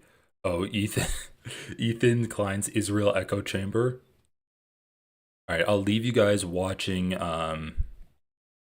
this crazy Zionist lady. This is one of the most like humorously unhinged people I've seen posting defense of Israel online, and it's just, it reads like a parody.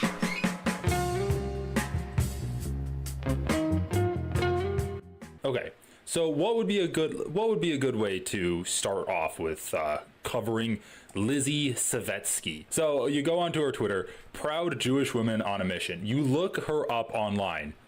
The first picture, the first thing that shows up in your search result is she's wearing a Israeli flag outfit. That's the literal first thing that shows up when you search her. And I know we've been covering a lot of like Ethan Klein on this channel, but we have to remember that he's kind of like the liberal shield of the absolute depravity and fascism that these people just openly espouse. Ethan Klein says the same things that these people say, but he does it underneath a liberal veneer, and he self-moderates. He really does self-moderate. Okay, so first off, let's start on her Instagram.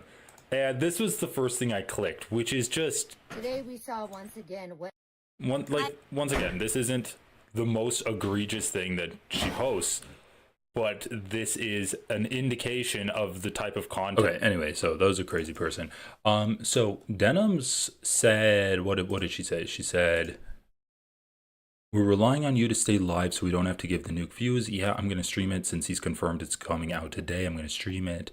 So they're quoting her in saying, the case involves a group viewing session hosted by Denims, and then they say her entire name. Where are they quoting her group viewing session?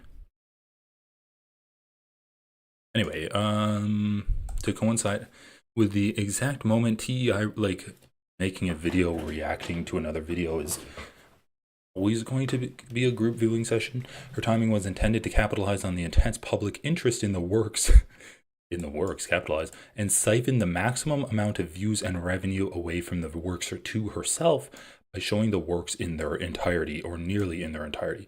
I mean, once again, the people that, like, listen, when we're talking about, I think it was that walled off city, like Kowloon, the walled off city, that was a video that was going viral, and a lot of people were reacting to the video and not really giving it credit. And then people are like, oh, well, so many views were on streamers reacting to the video rather than the video itself. And I think, like, specifically XQC didn't add, he added like 4 minutes of commentary or something where he's just like, wow, that's crazy. And I think that's why Ethan Klein debated him. You can argue that people could have clicked on the original video and not the XQC version, right? If XQC didn't make his video reacting to it, then there could have been more views. But in this circumstance, I don't think you can make that argument because Denims specifically is cultivating an audience that is anti-H3. They don't watch the H3 podcasts. They like see clips of it. They see other people reacting to it. And they purposely won't watch the H3 podcast. And they want to see people basically like criticizing the H3 podcasters. That's the type of content they're watching. So I think that there's like a pretty clear, this is a pretty clear example that it's two distinct audiences. And in fact, people want to watch Denims because of her commentary and criticism, because it's not simply the content that Ethan put out himself. But I don't know. XUC and Asman were the main offenders of this the last time it got attention. I literally never watch H3 unless it's a react, and if there isn't a react, I just don't watch it.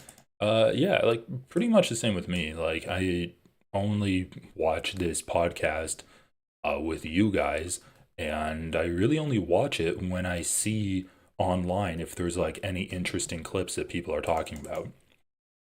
Okay, anyway, the moderators of the H3 Snark subreddit heavily promoted Denims' group viewing sessions. Where are they quoting this group viewing sessions? As an alternative to the original works on the H3 Snark Reddit subreddit. No, they didn't. Like once again,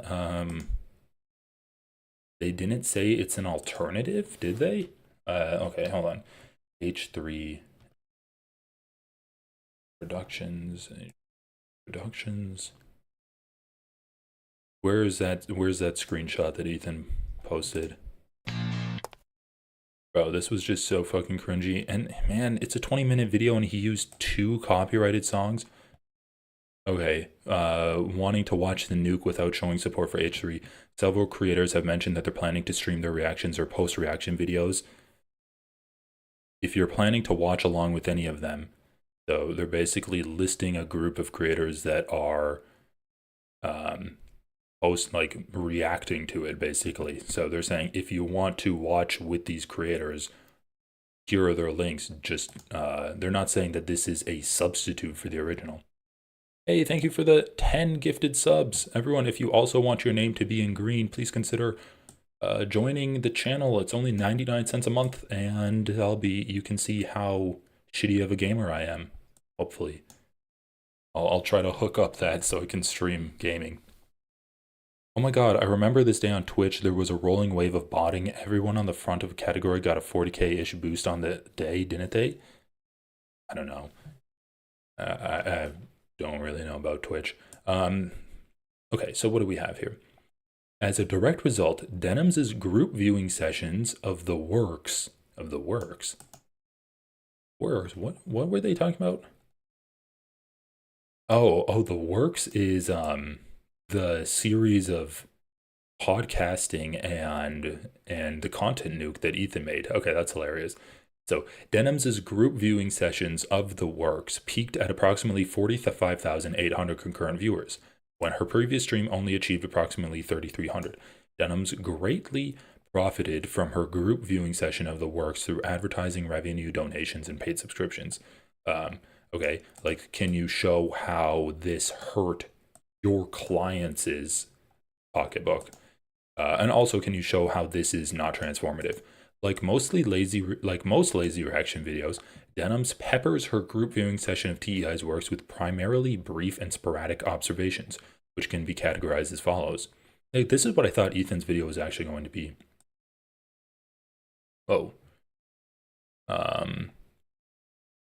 Most frequently, Denham's will watch long, unadulterated portions of the works and briefly pause to give short, surface level, and often repetitive observations that provide little to no new information, new aesthetics, new insights, or understandings on the original works. Okay. Other times, Denham's commentary has little to no critical bearing on the style or substance of the works. Like, this is what I think is the most interesting to talk about, rather than Denham's being like, oh yeah, watch my content so you don't give him views. I think that's completely irrelevant. Like, let's talk about the actual substance of what her content was.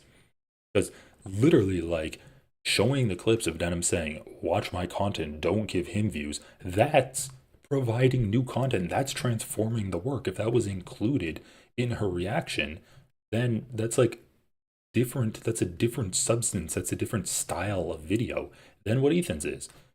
Like, even just that little bit. So anyway, rather she goes off on tangent. Wait. Other times, Denham's commentary has little to no critical bearing on the style or substance of the works. Rather, she goes off on tangents regarding unrelated subjects or shadow boxes, demonstrably false misrepresentations of the contents of the works. Okay, so they're saying that the commentary she provides is irrelevant to the substance of the video that she's reacting to. I mean, I don't know if that's a real argument that can be made. Wait, Warhol 59. Okay, hold on. We need to look this up, guys. We're going into the weeds today. I need to look this up. Yeah, there was like I do remember something with this Andy Warhol thing where he was like just with his pop art. Okay, licensed to Condé Nast for $10,000 an image of Orange Prince, an orange silkscreen portrait of the musician Prince created by pop artist Andy Warhol. To appear on the cover of a magazine commemorating Prince. Orange Prince is one of 16 works now known as the Prince series. Okay. So they say Goldsmith counterclaimed for infringement. The district courts considered the 4 fair use factors. The Court of Appeals reversed, finding that all 4 fair use factors favored Goldsmith. In this court, the sole question presented is whether the first fair use factor, the purpose and character of the use, including whether such use is of commercial nature or is for nonprofit educational purposes, weighs in favor of AWF's recent commercial licensing to Condé Nast. The purpose and character does not favor AWF's fair use defense of copyright infringement. They contend that the Prince series of works are transformative and that the first fair use factor thus weighs into AWF's favor.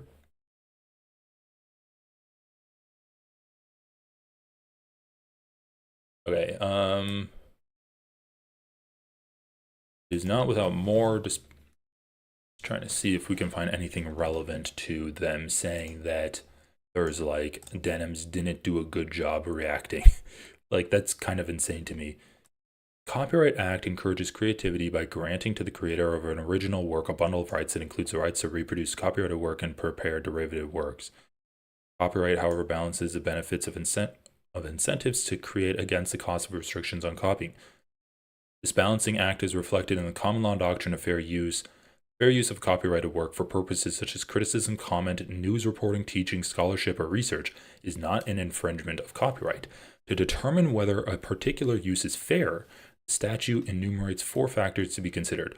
The factors set forth general principles, the application of which requires judicial balancing depending upon relevant circumstances. The first fair use factor, the purpose and character of the use, including whether such use is of commercial nature or is for nonprofit educational purposes, considers the reasons for and nature of the copyright's use of an original work. The central question it asks is whether the use merely supersedes the objects of the original creation, supplanting the original, or instead adds something new with a further purpose or different character. I mean, you can argue that anyone reacting to Ethan Klein's content nuke, I mean, maybe with the exception of Kaceytron, but you can argue that people were trying to react to it for educational purposes because there was so much misinformation included in there, and then that is a supplication of the original use. Yes, it adds something new. It differentiates the character. Okay, so as most copying has some further purpose and many secondary works add something new, the first factor asks whether and to what extent the use at issue has a purpose or character different from the original. The larger the difference, the more likely the first factor weighs in favor of fair use. A use that has a further purpose or different character is said to be transformative, but that too is a matter of degree. To preserve the copyright owner's right to prepare derivative works, defined in 101 of the Copyright Act to include any other form which a work may be recast, transformed, or adapted, the degree of transformation required to make transformative the use of an original work must go beyond that required to qualify as derivative. So the degree of transformation required to make transformative use of an original work must go beyond that required to qualify as derivative. Okay. The court's decision in Campbell is instructive in holding that parody may be fair use. The court explained that parody has an obvious, okay, so that's parody.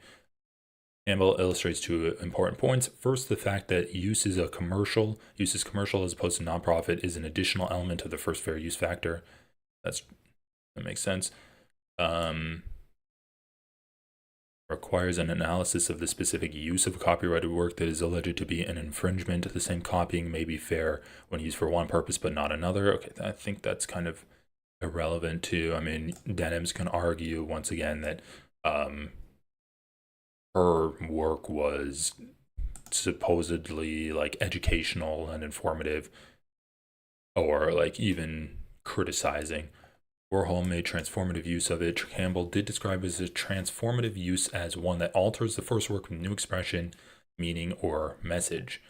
But Campbell cannot be read to mean that 107.1 weighs in favor of any use that adds new expression, meaning, or message. Otherwise, transformative use would swallow the copyright owner's exclusive right to prepare derivative works, as many derivative works that recast, transform, or adapt the original add new expression of some kind.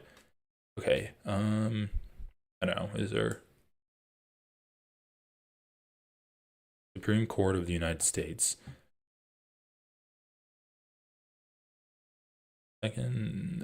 Well, anyway, this is going to be a lot of reading, and I don't know if it's like entirely relevant to this. This is the Supreme Court decision. Created a silkscreen portrait of Prince. So Andy Warhol was using a portrait of Prince that a photographer took, which it is interesting. It is interesting to consider that. Okay, let's go back to the actual letter. So, but like once again, it's strange to me that they're trying to argue that Denham's she didn't do a good job of commenting on it. Not that she didn't comment on it, but that her commentary was shadow boxing, that she was commenting on false misrepresentations of the contents of the works. On the rare occasions when Denims does provide sporadic and brief commentary on the style or substance of the works, she spreads misinformation that is refuted moments later by the works themselves, or by the most cursory level of research. Like, once again, this is not an indicator that she's not doing fair use. This is you can say, like, this is more akin to, I don't know, you can say it's defamation if she's misrepresenting you, like, your position on this. Anyway, on the rare occasions where she actually shows the factual basis for her claim, her statements are refuted by the cited source itself. Such misinformation fails to serve copyright's goal of enriching public knowledge. To the contrary, such misinformation diminishes it. Finally, Denims will even do an empty chair reaction where she goes off camera for an extended period of time while letting the video play to keep her audience entertained.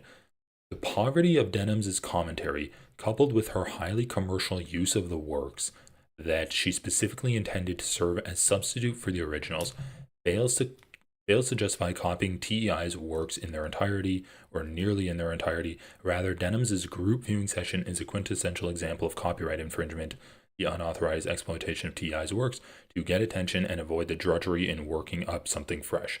This lawsuit is to hold Denims accountable for her infringement, the H3 Snark mods accountable for materially contributing to her infringement. Jurisdiction and venue.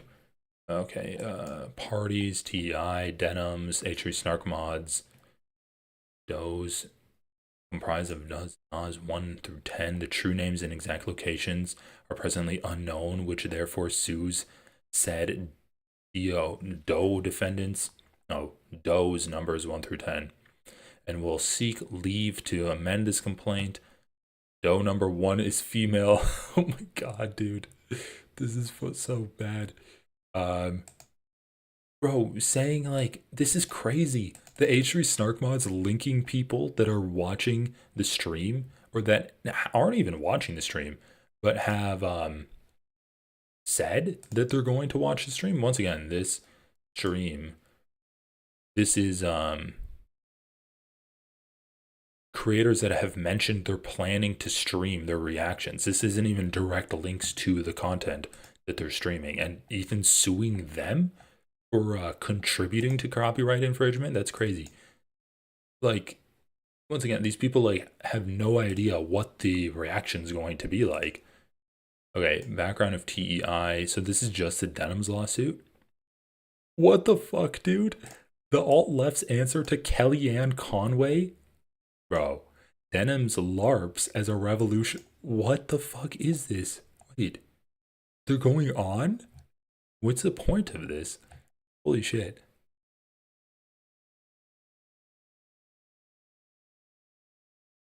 I think I was linked this stream from Reddit. Oh my god, dude, you're gonna take my stream down. Okay, anyway, oh shit.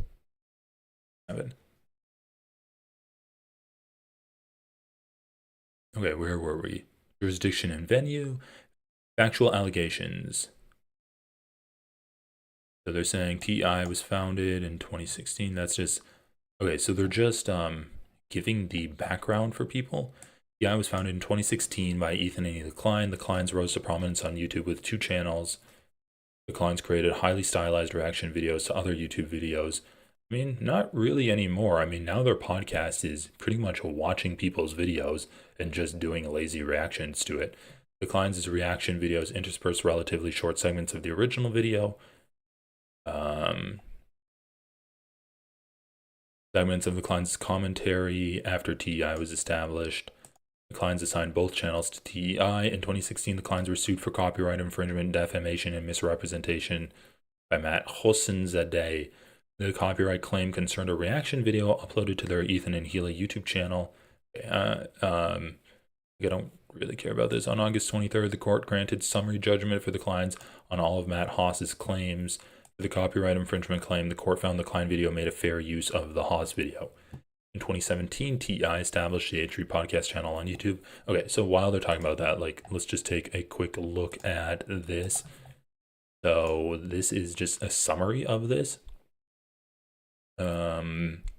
So Plaintiff Matt Hasan is a filmmaker who created a video posted on YouTube, a short 5-minute skit about his character, Bold Guy, pursuing a woman. Defendants Ethan Klein and Hila Klein created a 14-minute reaction video commenting on plaintiff's video and also posted it to YouTube. In so doing, defendants showed portions, about 3 minutes, of plaintiff's video. Plaintiffs sent YouTube a takedown notification and YouTube removed the video. Defendants then sent a counter notification challenging the takedown on the basis that their video was inter alia, fair use, and non-commercial. Plaintiff filed an action. How is it non-commercial? I guess if you're not using it to actually promote something, or in a what's the definition of non-commercial? Commercial versus non-commercial, not license.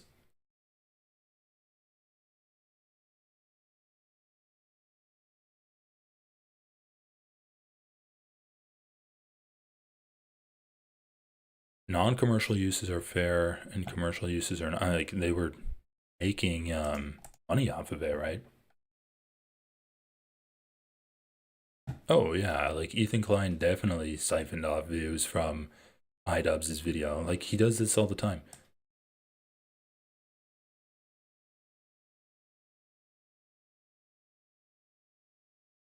Commercial is of commercial use. Courts look at how the party claiming fair use is using the copyrighted work and are more likely to find that non-profit, educational, and non-commercial uses are fair. So if you're just not making money off of it, it's non-commercial. All commercial. Instead, courts will balance the purpose and character of the use against the other factors below. Additionally, transformative uses are more likely to be considered fair. Okay, anyway. I don't know how Ethan's is non-commercial, but plaintiff filed an action alleging copyright infringement and seeking Section 512 due to damages due to defendants having made alleged misrepresentations in their counter notification. Defendants then posted another video discussing the lawsuit, after which plaintiff amended his complaint to include a defamation claim. So it's whether defendants' fair reaction video showing a large portion of plaintiff's copyrighted video constitutes fair use. After conducting the 4-step analysis, the court found the defendants' use was fair as a matter of law and granted their motion. The court concluded that the first factor, purpose and character of the infringing work, weighed heavily in defendants' favor because their video is quintessential criticism and comment. That'd basically be what Denims did, commenting and criticizing Ethan. The second factor, nature of the copyrighted work, favored plaintiff because the work was entirely scripted and fictional. The third factor, amount and substantiality of the portion used, was neutral because to comment on and critique a work, clips of the original may be used. I mean, yeah, I like, once again, I don't think there's probably case law for this, but I think you can make the argument pretty safely that you need to react to large portions of the video in order to provide commentary and criticism for those portions of the video. But at the same time, a great deal of plaintiff's work was copied.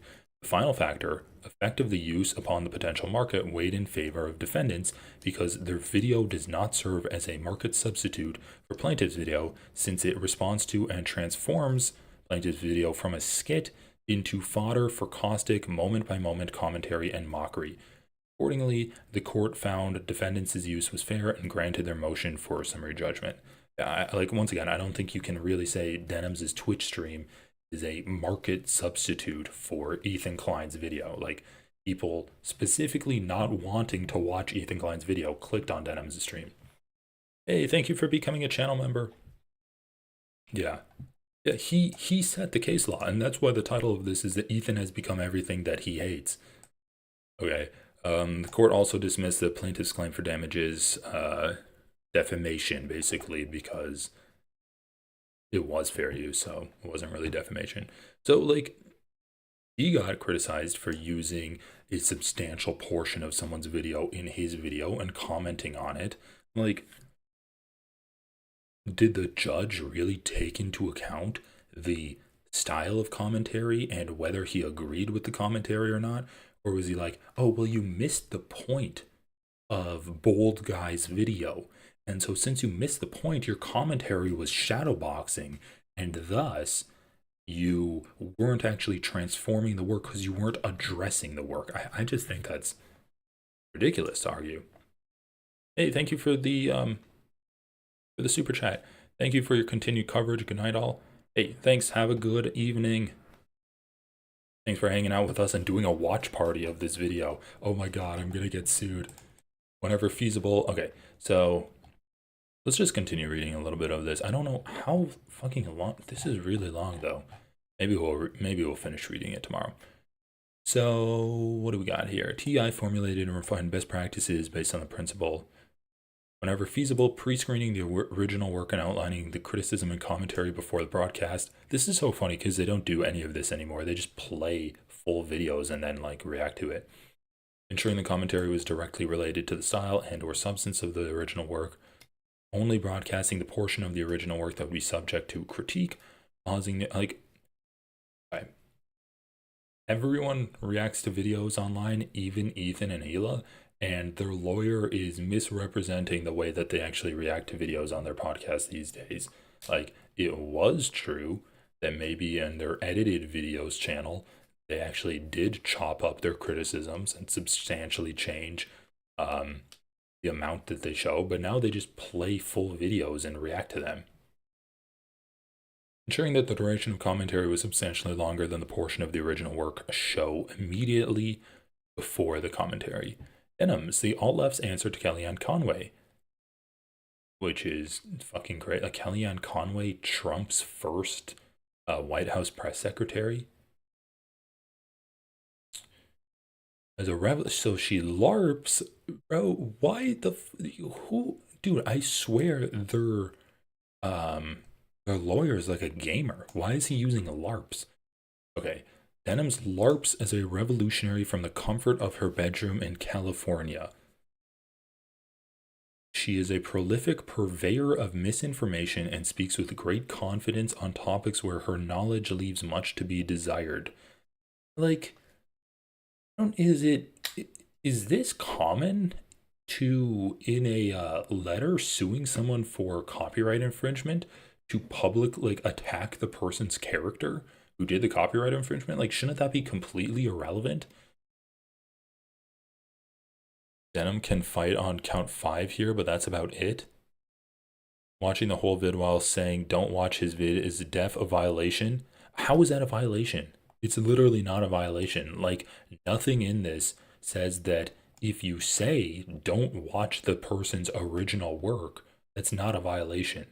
She's still adding things. You can still have transformative work and be like, yeah, I did, like, I don't know, fucking collage of someone's artwork. Don't look at the person's original artwork because they're like fascist or something. They're a Nazi. Yeah, this is definitely an opinion. Like, what the fuck is this sentence? She LARPs as a revolutionary from the comfort of her bedroom in California. Do you have a source you're citing for this? I don't even know what the purpose of this is. She is a prolific purveyor of misinformation and speaks with great confidence on topics where her knowledge leaves much to be desired.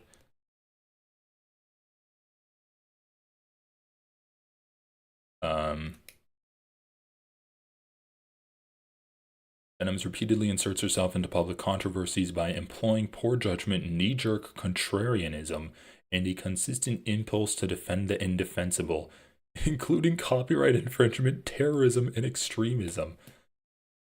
Okay, dude, like, inserts herself into public controversies. Sounds like Ethan Klein's the one who's, like, all hyped up about Denims.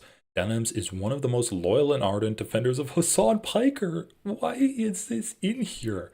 The most prominent alt-left streamer on Twitch. Much like Scientologists engage in fair game, Denims ruthlessly attacks with reckless abandon anyone who disagrees with her or Hasan. Okay, what the fuck is fair game? 3. Wikipedia. They quote Wikipedia? Why the fuck are they quoting Wikipedia in this? Wikipedia is just a collection of different primary sources.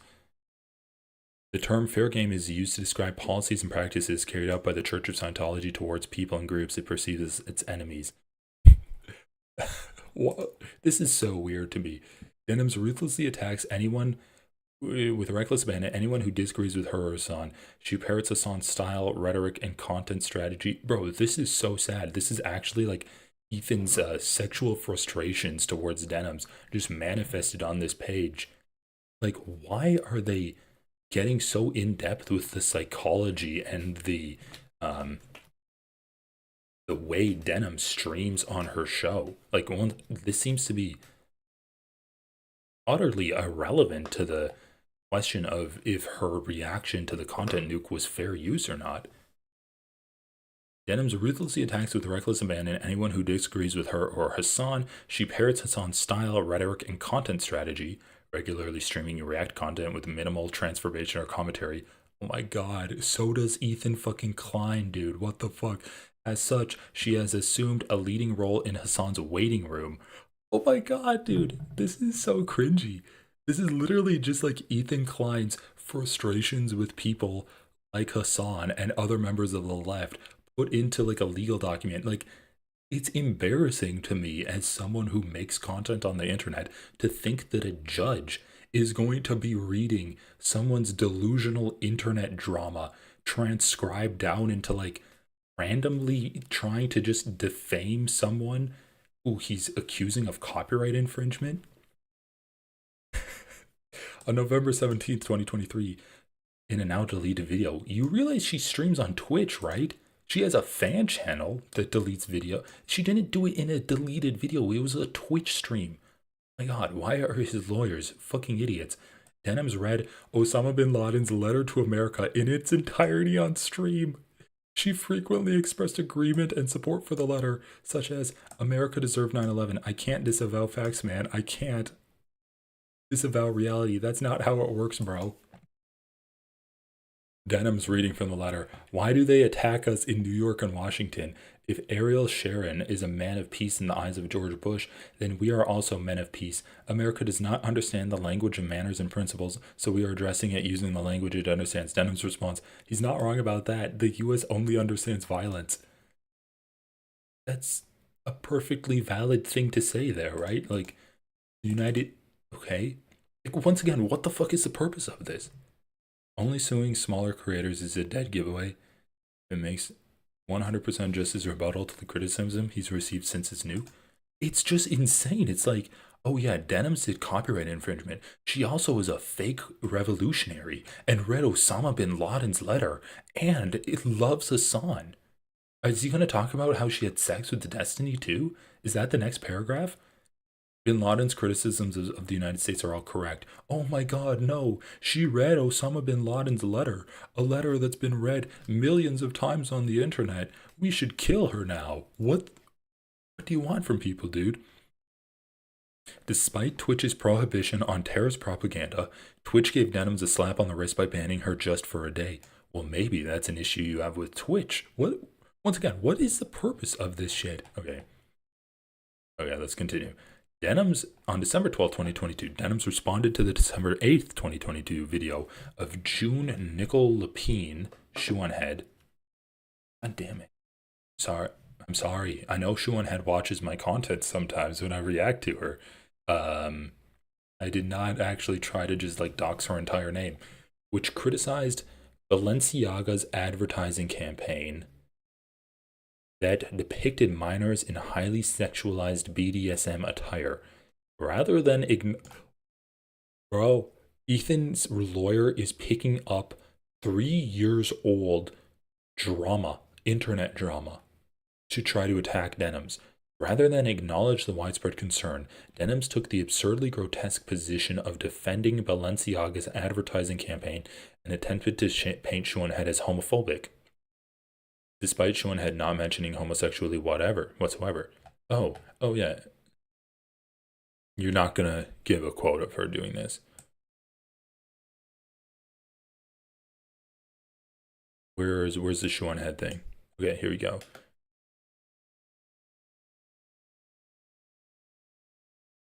Wait, this is just the Shoe on Head video. Where's the Denims responding to the video?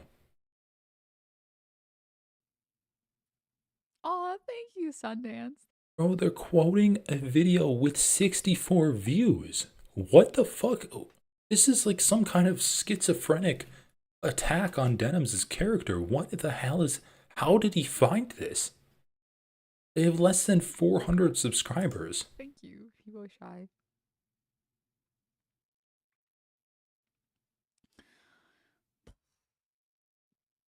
Oh, shoot. Okay, it's okay. It's okay. Like, it's so funny. This is an example that's undermining their original point that Denham's doesn't add anything transformative, because apparently she added something so transformative that you needed to include it to like defame her character or show that she was a bad person. It's okay. We'll talk about it. Okay, well. Hello, everyone. Today we are going. Like, I honestly, I don't know. This is going to be a really long reaction. I don't care that much, but I just think it's telling that this has 64 views, and Ethan is citing it in his lawsuit. That's completely irrelevant for whether Denham's content was transformative or not. Denham's involvement in the public controversy known as ReactGate provides great insight into her willful disregard for copyright. In early 2022, Hasan and Denham's received intense criticism for conducting group viewing sessions of third-party copyrighted content without permission. In these group viewing sessions, streamers would watch entire copyrighted works with little to no commentary, sometimes even letting the video play when they were not present or while the streamer was sleeping. The controversy reached a fever pitch. I mean, it's fevered pitch when these group viewing sessions involved mainstream television shows and films. I don't know if that was the peak of the controversy, but whatever. 2022, the online content creator known as JXE released a video entitled Hasan Piker, Jinx, and the Issue of Reaction Content. In the video, JXE drew a distinction between reaction videos that provide substantive critique and or additional insights into the original work and lazy reaction videos that resemble group viewing sessions. In particular, JXE focused on Hasan's group viewing sessions, including 1. His poverty of commentary, 2. His penchant for doing an empty chair reaction where he lets the video play while he's completely off screen, and 3. His failure to credit the author of the original video or link to the original content. In a now deleted response video, Denham's defended the unauthorized use of copyrighted content by asserting that viewers prefer watching streamers over original uploads, particularly when the material is curated. No, not particularly when the material is curated. She said that streamers do curate the material. Okay, whatever. She claimed that established fair use standards are irrelevant to live streaming and need not be transformative through substantial commentary or editing. Rather, Denham's claimed that a streamer's personality alone can justify the unauthorized rebroadcast of copyrighted materials. On February 6, 2025, Denham's and JXE conducted a debate about the propriety of group viewing sessions that was moderated by the online content creator Chudlogic. During the debate, Denham's makes several damning statements about her personal perception on the unauthorized use of copyrighted content. Some notable moments are listed below.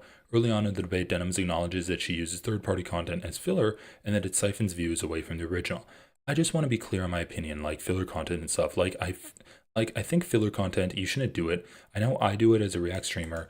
I try to do it with only Vox videos or Vice videos and stuff like that because I'm not like directly ripping off one content creator and not like a whole team and stuff.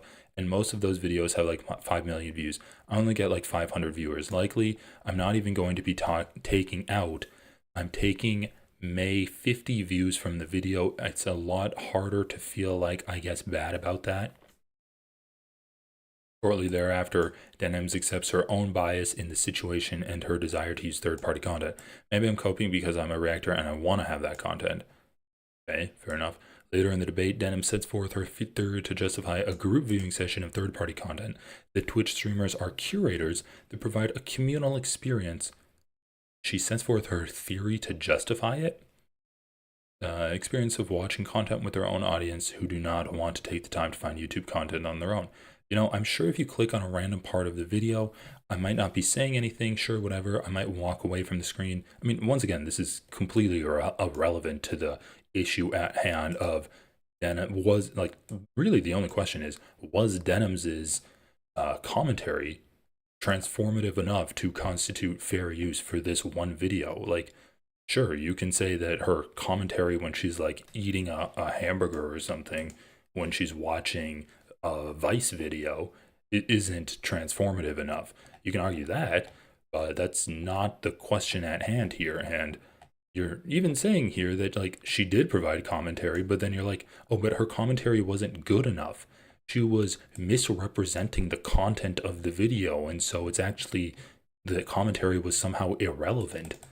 Well, I mean, I don't know how you can say the commentary is irrelevant and how then it doesn't transform it. It feels like that would, if it's irrelevant commentary and it goes off on tangents, it's still adding stuff to the video. It's still making the video more about denims and less the original content.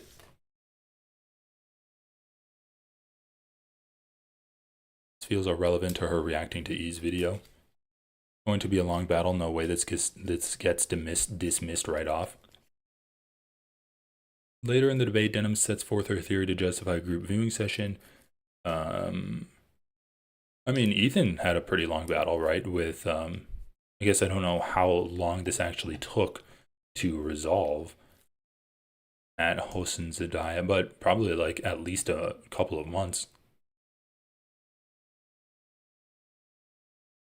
You know, I'm sure if you click on a random part of the video, I might not be saying anything, sure, whatever, I might walk away from the screen, but it's about like the communal thing. It's not about the actual show at a certain point. It's like, oh, it's the same person. It's the same reason you watch shows with your friends. You want to watch it with other people, right? Yes, okay. I think when it comes to streamers on Twitch, a lot of people go watch streamers on Twitch for the React content almost as a curator. So they don't actually want to go through YouTube videos themselves, watch a bunch of videos, and they probably never will go through YouTube and click a bunch of videos. They like going to Twitch because they like to have it as like the streamer is curating fun content that I want to watch. I think that like people who are watching content on Twitch aren't necessarily people that would be watching content on YouTube. Once again, this undermines their point. She's saying here that people watch Twitch streamers and they wouldn't be the ones watching the YouTube videos. They don't watch the Twitch streamers because they don't want to watch the YouTube video. They're watching the Twitch streamers because they like watching the Twitch streamers, and the content is irrelevant. That is an example of undermining Ethan's case that Denims was purposely stealing views from him. This is an example of saying that her audience is different from the audience that watches YouTube. A lot of the time, the reason that they go and watch React streamers is because they don't want to have to do the effort of going and scrolling through YouTube and clicking on a recommends, debate video, blah, blah, blah. The people who watch Twitch content are specifically there to watch it so that they don't scroll through YouTube. How many times are they going to include her saying this? Denims ultimately concedes when a viewer watches content curated by a Twitch streamer, it serves as a substitute for the original. There's no point of watching something a second time. You already watched it. Maybe like if you're watching it with some other people or something, or it's been a long time, you might rewatch the video. But once you watch the video in one place, it's pretty unlikely that you're going to go back and watch it again. Once again, this isn't saying that it serves as a substitute for the original. This is specifically like you're watching it with a React streamer. It's like a different audience of the people that just watch the regular videos.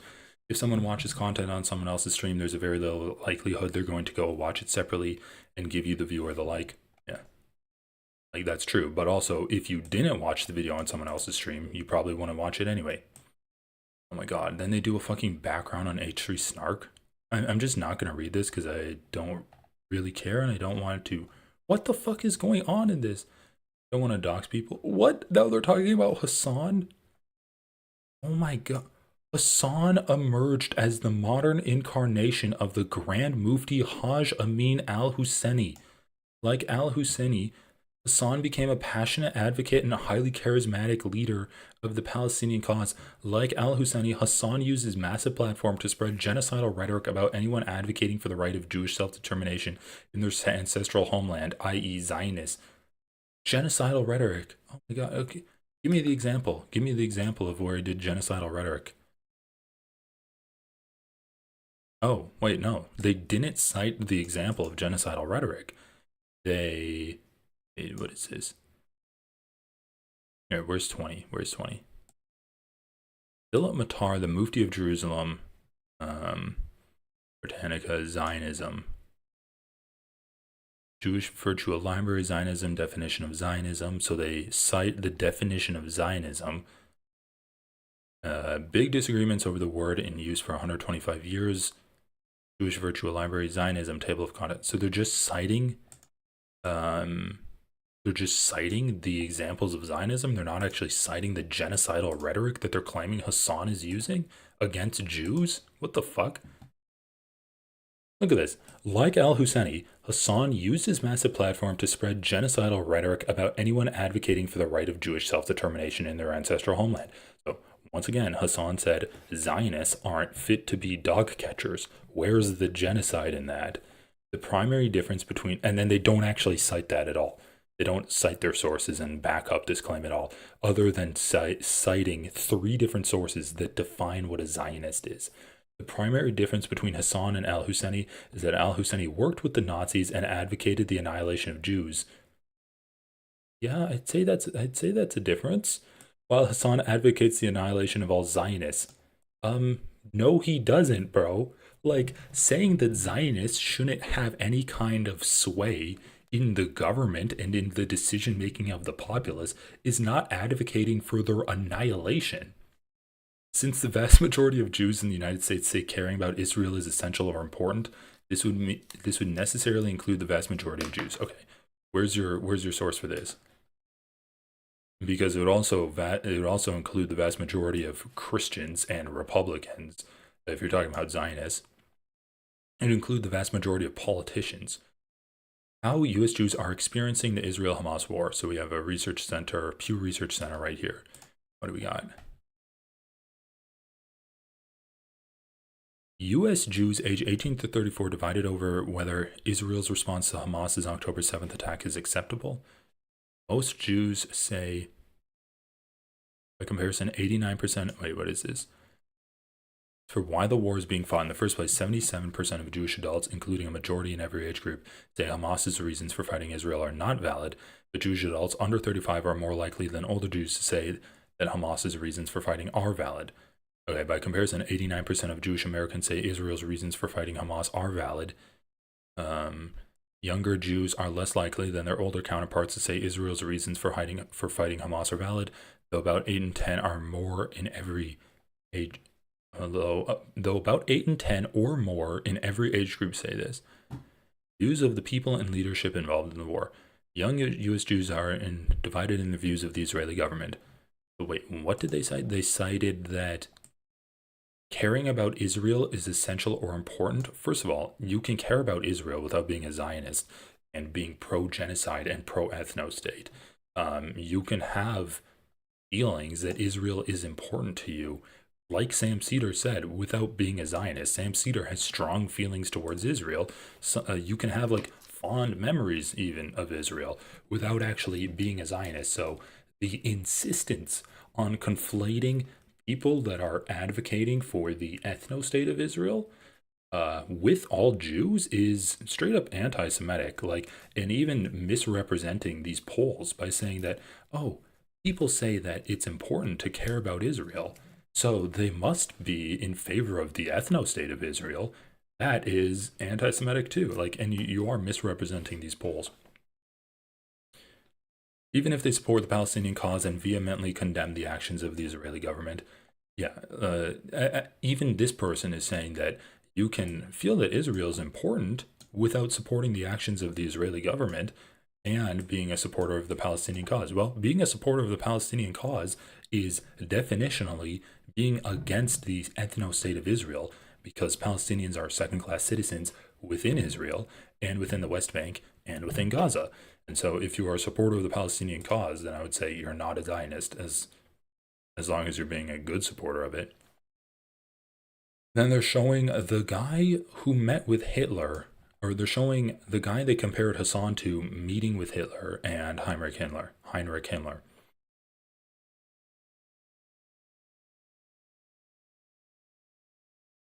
On October 12, 2023, the last episodes of Leftovers aired. It comprised of a discussion between, like, man, okay, whatever. A lot of irrelevant information in this. It comprised of a discussion between Ethan and Hasan regarding the Israel-Palestine conflict and the events of October 7th. During the discussion, Ethan expressed his support of the Palestinian cause and empathy for their suffering, along with condemning Israeli Prime Minister Benjamin Netanyahu. At the same time, Ethan attempted to humanize the victims of October 7th to Hasan in the hope that the empathy and mutual understanding could begin to heal the divide. Hasan was unpersuaded, and the relationship with Ethan and Hasan began to deteriorate. Yeah, that's what happened.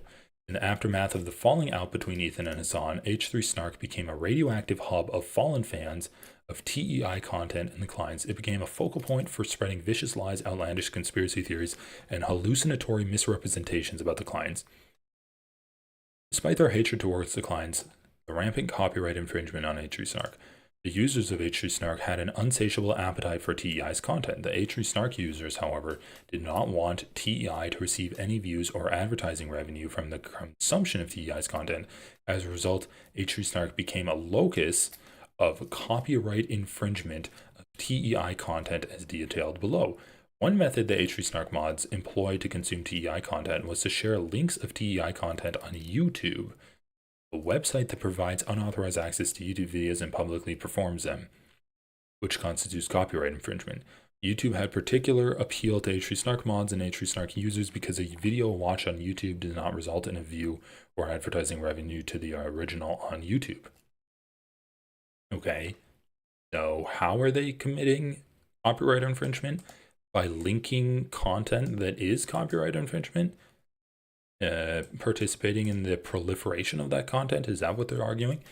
H3 Snark mods conducted live chats during TI's live broadcast. During the live chats, H3 Snark mods would spam the chat with YouTube links. Israel versus Gaza leftovers number 6-1. The broadcast, once live stream ended, the H3 Snark mods concealed the evidence of their copyright infringement by deleting the live chat logs. Below are true and correct screenshots of the H3 Snark mods spamming the live chat with the YouTube links to TI copyrighted content. youtube.be/watch. It's like all the right-wingers who cry about people shouldn't have rights. Okay. They got the live chat. They're spreading links to watch the video without actually watching the podcast. Encourage H3 Snark users to use YouTube as an alternative to watching the TEI videos on its official channel by commenting on certain posts. Due to Doe number 3's efforts, the user was anointed as one of the H3 Snark mods. Some examples of Doe number 3 inducing copyright infringement are, like, once again, is this copyright infringement? Having a, what did they say? It's a video publicly performs them? Is that publicly platforms them? Which constitutes, is YouTube copyright infringement?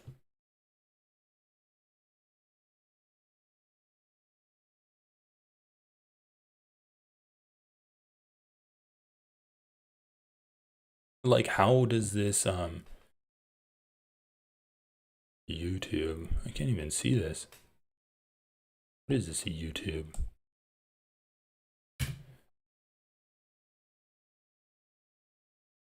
YouTube, forked from MPS YouTube, is a terminal-based YouTube player and downloader, no YouTube API key required. So it's just a player and downloader of YouTube videos? So it's not even like a website that platforms YouTube videos? I guess it is performs YouTube videos. Did you watch the new North Star video? No, I haven't.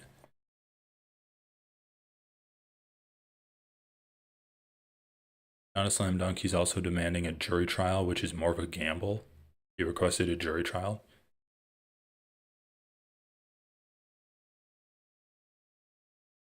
Okay, let's just keep reading this.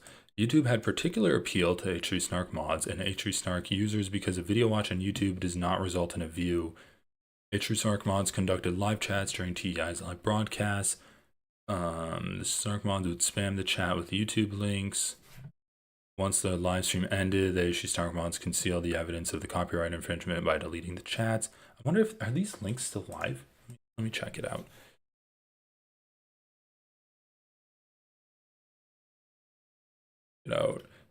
YouTube .be/watch question v equals EHAUM3BB. All right. Yeah, I guess it's done. Down. Oh, it is up. That's cool. Hey guys, you can watch this. Ethan Klein giving out links to his own show without actually giving views to himself. Why Frenemies is never coming back. H3 show number 50. Okay, anyway. So, Doe number 3, they encourage people to go to YouTube on August 2024. The u/Pearl created the post. For those who wonder why snarkers watch moments like the second button failure below. Hey, thank you for becoming a channel member, Scarecrow on Fire. We encourage folks to watch on YouTube since it doesn't play ads or contribute to their view counts. As can be noted, Doe number 3's comment was subsequently wiped from the August 2024 post. The HG Snark moderators created a post entitled Mega Thread. Below is a true and correct screenshot of Doe number 3, providing a link to the TEI video on YouTube. As it can be noted, Doe number 3's comment has been wiped from the August 28th, 2024 post. While Doe number 3's post just contained a hyperlink labeled Watch on YouTube, the link would direct YouTubers to, I'm not going to click that link, under the H3 Snark wiki pages for the tools, tips, guides. H3 Snark's mods also instructed H3 Snark users on how to create clips of TEI content so these clips can be posted on H3 Snark. At one point, the H3 Snark mods even instructed users how to download members-only content so that they could be posted on H3 Snark. You know who else posts clips of the H3 podcast? r/H3H3 Productions. They also do that. Are you going to sue them for copyright infringement? Or are you only suing the people because you don't like their vibes and, as you say, do it maliciously? Either inducement of copyright infringement. The H3 Snark mods deleted the portion on downloading members-only content from the guide. A true and correct screenshot of the portion regarding members-only content is provided below. TEI began to fight back against the copyright infringement on H3 Snark by issuing takedown notices pursuant to section USC 512.3. TEI was extremely surgical about which H3 Snark posts would be subject to DMCA takedowns, relying on the most pertinent fair use decisions. TEI issued DMCA takedowns only for one post that uploaded an entire TEI episode onto Reddit, 2 comments that provided a YouTube link to entire episodes of TEI content, or 3 posts that contain a clip of TEI content with a descriptive, non-critical title, and the comments were locked by the H3 Snark mods, or there were no comments ever several hours. On August 1st, 2024, DMC takedown. The post contained a complete version of TEI's video, H3 Podcast BTS number 53, which was members-only content. Okay. On August 30th, TEI issued a DMCA takedown for a comment by Doe number 3 on the H3 Snark post entitled Mega Thread, the H3 Show. The comment contained a YouTube link. Oh my god. Okay, I honestly, okay, let's skip past some of this stuff. Okay, what do we have here? The H3 Snark's mods' efforts to issue fraudulent counter notifications. The H3 Snark mods made a concerted effort to issue fraudulent counter notifications, as detailed below. Okay, oh god, sorry guys, I don't really give a fuck about the Reddit shit.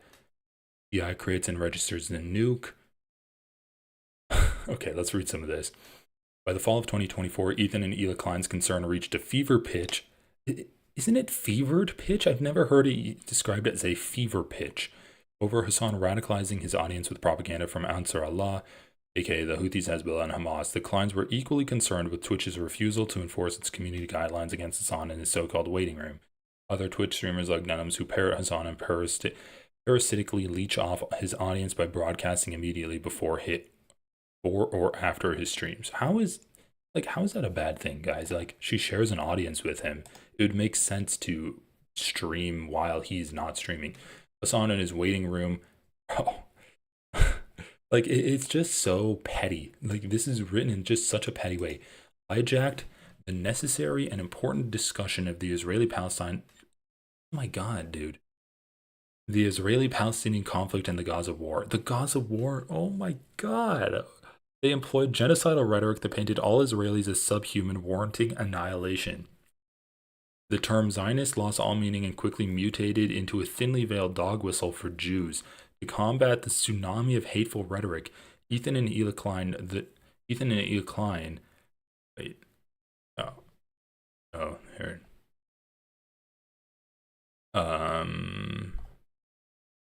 Wait, what the fuck? What happened? To combat the tsunami of hateful rhetoric, Ethan and Eli Klein, the term Zionist was used as a slur.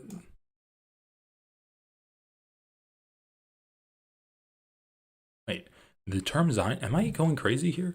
The term Zionist lost all meaning and quickly mutated into a thinly veiled dog whistle for Jews, period. To combat the tsunami of hateful rhetoric, Ethan and Eli Klein, and then it just says dash, the term Zionist was used as a slur to paint anyone who supported the through TEI created content nuke Hasan Piker? Is this just like a complete, like, did someone just have a brain malfunction when they were writing this? Ethan and Eli Klein, and then is this supposed to be parentheses? The term Zionist was used as a slur to paint anyone who supported them through TEI created content nuke Hasan, or who supported Israel? I don't know. Am I going fucking crazy here? Like, I know I haven't been streaming that long. Am I crazy? Okay. The nuke was written, shot, and like, this reminds me of myself in fucking high school when I didn't give a fuck about an essay I wrote, and I was mid-paragraph, mid-sentence, I just stopped writing the sentence and started a new paragraph. And it's just because I didn't proofread at all. That's the vibe I'm getting from this shit. To combat the tsunami of hateful rhetoric, like, I'm just going to read it as it's written. To combat the tsunami of hateful rhetoric, Ethan and Eli Klein, the term Zionist was used as a slur to paint anyone who supported the, through TEI, created content nuke Hasan Piker. Like, just absolutely bullshit. Yeah, he should sue Bad Empanada. The nuke was written, shot, and edited from December 2024 through January 2025. On January 27, 2024, 4 days before the nuke was publicly released, TEI submitted its application to register the nuke with the U.S. Copyright Office. On January 28, 2025, the USCO received the deposit copy of the nuke. The registration number for the nuke is, okay. The deposit copy varied slightly from the broadcast version. First, the deposit copy did not contain the conclusion and sponsor segment that was contained in the broadcast version. Second, third, minor visual edits were made. Ultimately, all of the deposit copy was incorporated into the broadcast version. A nuke is a tragic comic documentary critiquing Hasan and Twitch. It contains of original footage, highly edited montages, erotic skits, and archival materials, a great deal of which are owned by TEI. The nuke can be divided into 7 sections: the prologue, the Twitch parody sketch, the Houthi section, the Hezbollah section, the Hamas section, the Twitch section, and the conclusion.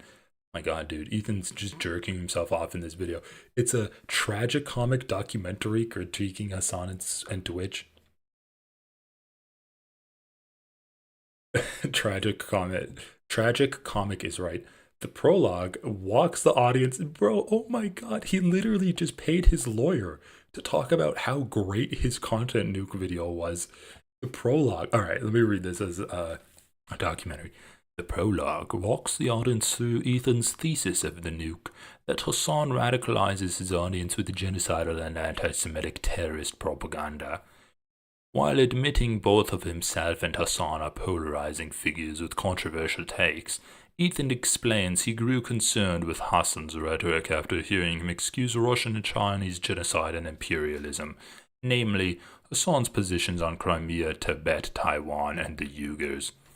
Or the Uyghurs. Once October 7th occurred, Ethan's concerns were exacerbated. He received a torrent of anti-Semitic comments from Hasan's audience and saw Hasan downplay the sexual violence perpetrated by Hamas on October 7th. Once again, there was no sexual violence that he was able to show happened on October 7th by Hamas, and there was no anti-Semitic comments from Hasan's audience that he showed in his content nuke video. Ethan explains that the primary difference of opinion between him and Hasan and his audience. Ethan explains that the primary difference of opinion between him and Hasan and his audience, period? That's not a proper sentence. He explains that the primary difference was what? Holy shit, dude. Ethan explains the primary difference of opinion. Oh my god. Bro, who the fuck wrote this? Like some intern that they never bothered. Dude, I feel like they had an intern proofread this, and the intern's just like, all right, ChatGPT, read this. Or they just didn't bother to do it at all. Like, it's written so poorly. While both are aligned on supporting the Palestinian cause, including condemning Israeli Prime Minister Benjamin Netanyahu. Is that the Israeli spelling of it? Benjamin Netanyahu? Is that how it's spelled in Hebrew? Benjamin Netanyahu? Is that the Israeli spelling of it? Like it's a Y instead of a J, or is that another fucking typo? Benjamin. That's another one of his nicknames. Including condemning Israeli Prime Minister Benjamin Netanyahu, Israeli settlements, and Israeli settlers. They differ in one key aspect regarding how to solve the conflict. I mean, they also differ in that Ethan never covers the genocide that Israel's doing. And in fact, he only covers the people that are criticizing Israel, and he covers them to criticize them. And when he does talk about Israel, he talks about how great it is and how it's not an ethno-state, how it's not a segregationist Jim Crow-style country, and how it's actually beautiful and multicultural, and so you shouldn't criticize it. Like, that's the only time Ethan talks about Israel at all. He never talks about the genocide that they're doing. So I would say that's a pretty big difference between him and Hasan. Like, bro, they're just like, oh, let's like give 2 pages of covering denims and how she did to react to the content nuke is stealing, and then we'll give another 30 pages about how I'm such a good guy and denims and Hasan are really shitty terrorist supporters. Ethan believes in a 2-state solution, while Hasan and his audience believe in a 1-state solution. Ethan articulates the concerns Israelis have with a 1-state solution. Israel has been at war with its Arab neighbors since the country's inception. Bro, even in this shit, it's literally fucking racist. It's like, Israel is at war with its Arab neighbors, and so why would they give the Palestinians, who are Arab, statehood? Or like let them into their own country and give them equal rights? Even the fucking, like, we know Ethan's lawyer is a Zionist. He literally taught in the West Bank. He's literally like, oh yeah, Israelis are racist, so why would they let the race that they're trying to genocide have equal rights? That's quite literally what this argument is. Ethan articulates the concerns Israelis have with a 1-state solution. Israel has been at war with its Arab neighbors since the country's inceptions. Okay. Palestinians aren't their neighbors, bro. It's the population they've been occupying for the past 70 years. As a nation of refugees, the idea of suddenly becoming a minority raises legitimate concerns. Bro, it's literally just like, oh yeah, we have to maintain our ethno-state status. Holy shit, dude.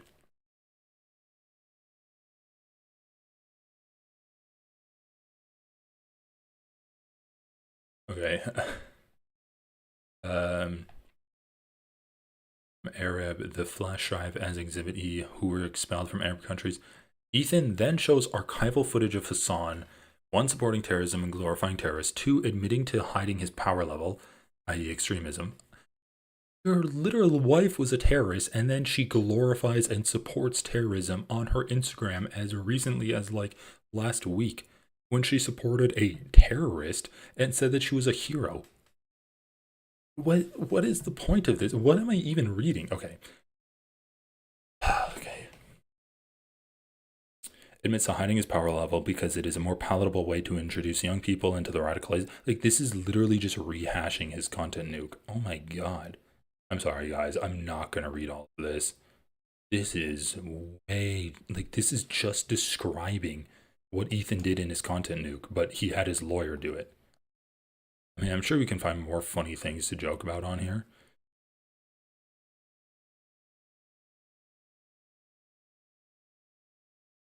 Conclusion, the countdown episode and its registration. They made a live broadcast of the countdown episode. True and correct copy of the deposit copy is located on the flash drive as Exhibit F. After TEI discovered that the denims infringed the countdown episode, a registered countdown episode, given the registration number. Wait, after TEI discovered that denims infringed the countdown episode, it registered countdown episode? I thought it had to be like registered before you released it. H3 Snark promotes denims as a substitute to watch the nuke. Yeah, no, they didn't. There's a content creator who is aligned with H3 Snark that they listed, right? Okay, the law, fair use, and reaction. Okay, here we go. Fair use is codified in Section 107 of the Copyright Act. The statute sets forth 4 non-exclusive factors courts consider to evaluate fair use: the purpose and character of the use, including whether such use is of a commercial nature or is for non-profit educational purposes, the nature of the copyright work, the amount and substantiality of the portion used in relation to the copyrighted work as a whole, and the effect of the use upon the potential market for or value of the copyrighted work. Okay, so let's just run through these things. Like, Denims can say that while her work, I guess, would still be considered commercial, you can say that she was providing educational criticism or commentary. Even if Ethan would disagree with that, I think she can make that argument. The nature of the copyrighted work: one is a YouTube video, one is a live stream, one is according to Ethan, a tragic comedic documentary criticizing Hasan and Twitch. One is criticizing Ethan Klein and providing commentary criticizing Ethan Klein. I think that's pretty different natures. One is a documentary hosted on YouTube. The other is a criticism of Ethan Klein that was live streamed on Twitch. I think that's like pretty substantially different nature. The amount and substantiality of the portion used in relation to the copyrighted work as a whole, well, that's like pretty cut and dry. She reacted to the entire thing. So yeah, like, that's not really going to go in Denim's favor. Like, I guess that would be a mark against her. She didn't chop it up, but once again, I don't think you necessarily need to chop it up in order to have fair use. The effect of the use upon the potential market for or value of the copyrighted work. Once again, I think this is in Denim's favor. The people that watch Denim's stream aren't going to watch Ethan Klein's stream. Like, even this whole thing about the YouTube, which is the way that Snark watches Ethan's content without actually giving him views, that whole thing undermines Ethan's point that he lost views because Denims was watching it. If people really just wanted to watch his content, he's literally describing a way they can do it without giving him views. So how would that, like, that's a way that Denims, that like lessens Denim's impact on watching his stuff. The audience, even though they still do consume H3 content, aren't giving him views. Even if Denims wasn't streaming, they still want to give him views. They've established that there are so many different avenues that these people use to consume H3 content without actually clicking on the YouTube video. And then the other thing is, like, yeah, people want to watch someone reacting to it. They want to watch someone reacting to it. Denims has her own fan base, even though there was a substantial uptick in the amount of people that watched her stream of it. Those people weren't like, like, I could watch Denims react to this, or I could watch the original thing. Let me just like flip a coin and watch Denims reacting to it. It's a different audience, and there are different avenues that people would use to not watch the video, not click on the video if Denims wasn't streaming it. Okay, anyway, so then they get into the 4 different terms here. Denims' group viewing session failed to make a fair use of the countdown episode. Okay, like, fair enough. The countdown episode was clearly commercial. Not only did she receive paid subscriptions, donations, and advertising, I don't understand, like, what the commercial use is, though, because if Ethan and Elam claimed that their reaction to Bold Guy was not commercial, then I don't know, like, did they have monetization off? Were they not using it to grow their channel?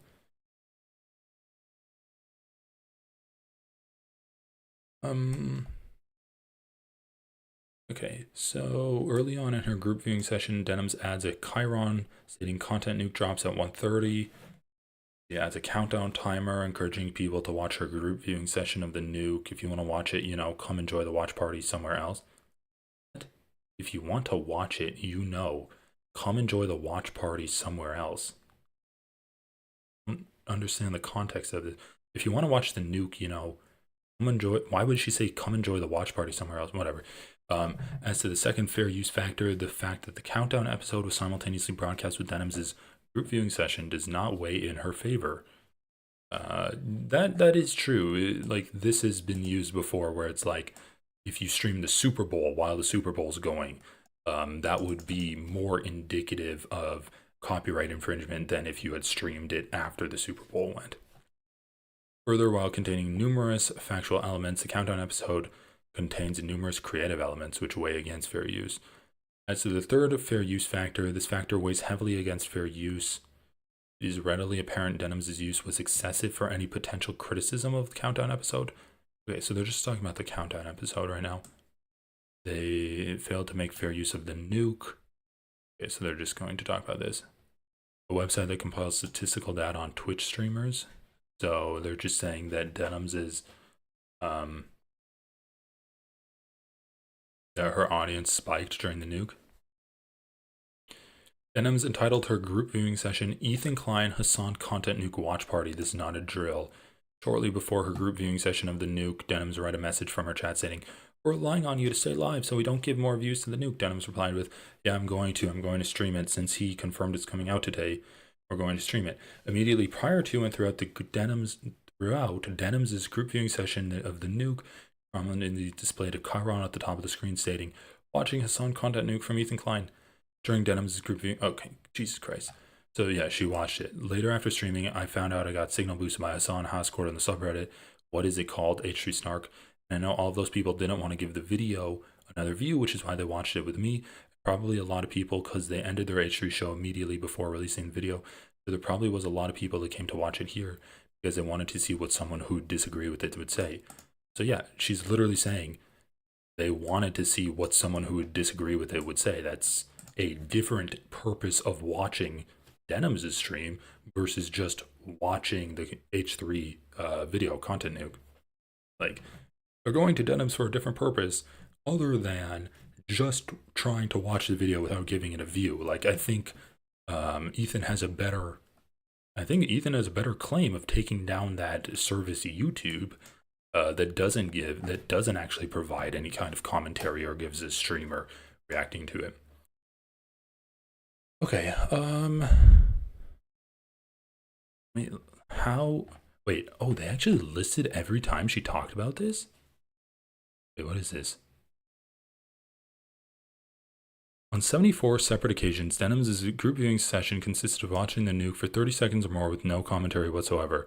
In total, these excerpts comprise over 70 minutes of the nuke.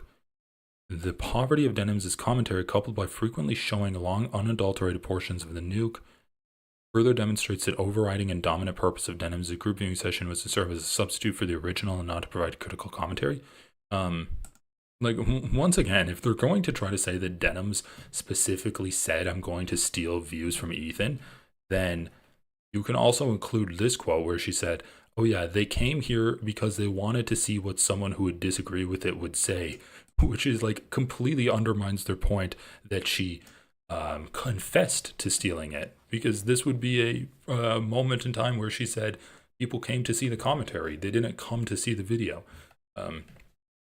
But either way, like the idea that you can sue someone for copyright infringement because they said don't give them views, watch what I do, is kind of ridiculous to me. So this is the amount of times where she watched it for 30 seconds or longer and then made a comment. They're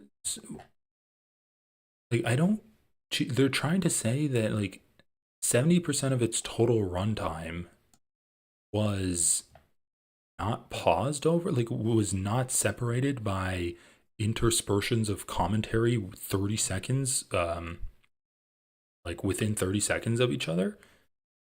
Like, once again, I think if you make a long enough point, you can watch the video for more than 30 seconds. But, you know, this is just like going to come down to a judge deciding on this.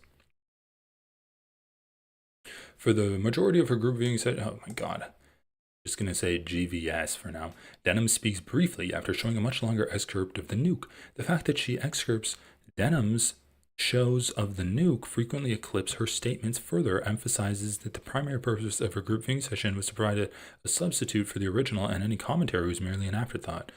During Denham's group viewing session, she admits she is not providing sufficient commentary because she does not want to pause frequently. This further emphasizes the primary purpose of her GVS was to watch the nuke, and any commentary was an afterthought. If I sat here and explained why he was wrong for like half of these things, we'd be here for another 20 hours. I've gone in and tried to explain why he's incorrect on like 1 in every 10 incorrect takes because I'm not trying to spend an entire week here.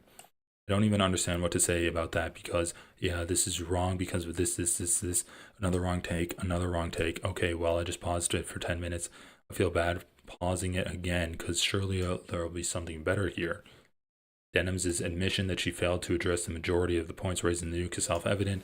This further emphasizes that Denham's primary purpose was to host a yes of the nuke, and that any criticism was an afterthought. What? No, she's literally talking about trying to correct everything. Like, she said she's correcting things, but she doesn't want to correct every single thing because it would take so long. That's definitively like not an afterthought of watching it. I don't know, these interpretations of her words, like, okay, we'll keep going. Devins fails to address the following points raised in the prologue of the nuke. So now they're talking about how she doesn't address the specific points of the nuke, how that's going to be copyright infringement because she didn't address the specific points of the nuke. Once again, they already said that she shadow boxes with the nuke, so even if she thinks she addressed those points, they can say that she failed to address the points, right? Because she didn't do a good enough job addressing them. Okay, I'm going to skip through this. Denham spends time discussing unrelated topics such as 1, an unrelated meme, conducting a poll referencing the length of the nuke, announcing a raid, attacking a chatter who critiques her, claiming she is going insane, that she wants to play video game Marvel Rivals, her cat, making... what the fuck? Her cat, that the streamer Imani and Pokimane, who like Denham's... what the fuck? The streamer Pokimane, and then the lawyer writes here, who like Denham's is of a Moroccan ancestry, speaks fake Arabic, making crass jokes about Ben Shapiro and his love life and a technical issue. Bro, Denham's frequently makes superficial comments with little to no elaboration, such as 1, the nuke resembles a high school project or middle school project.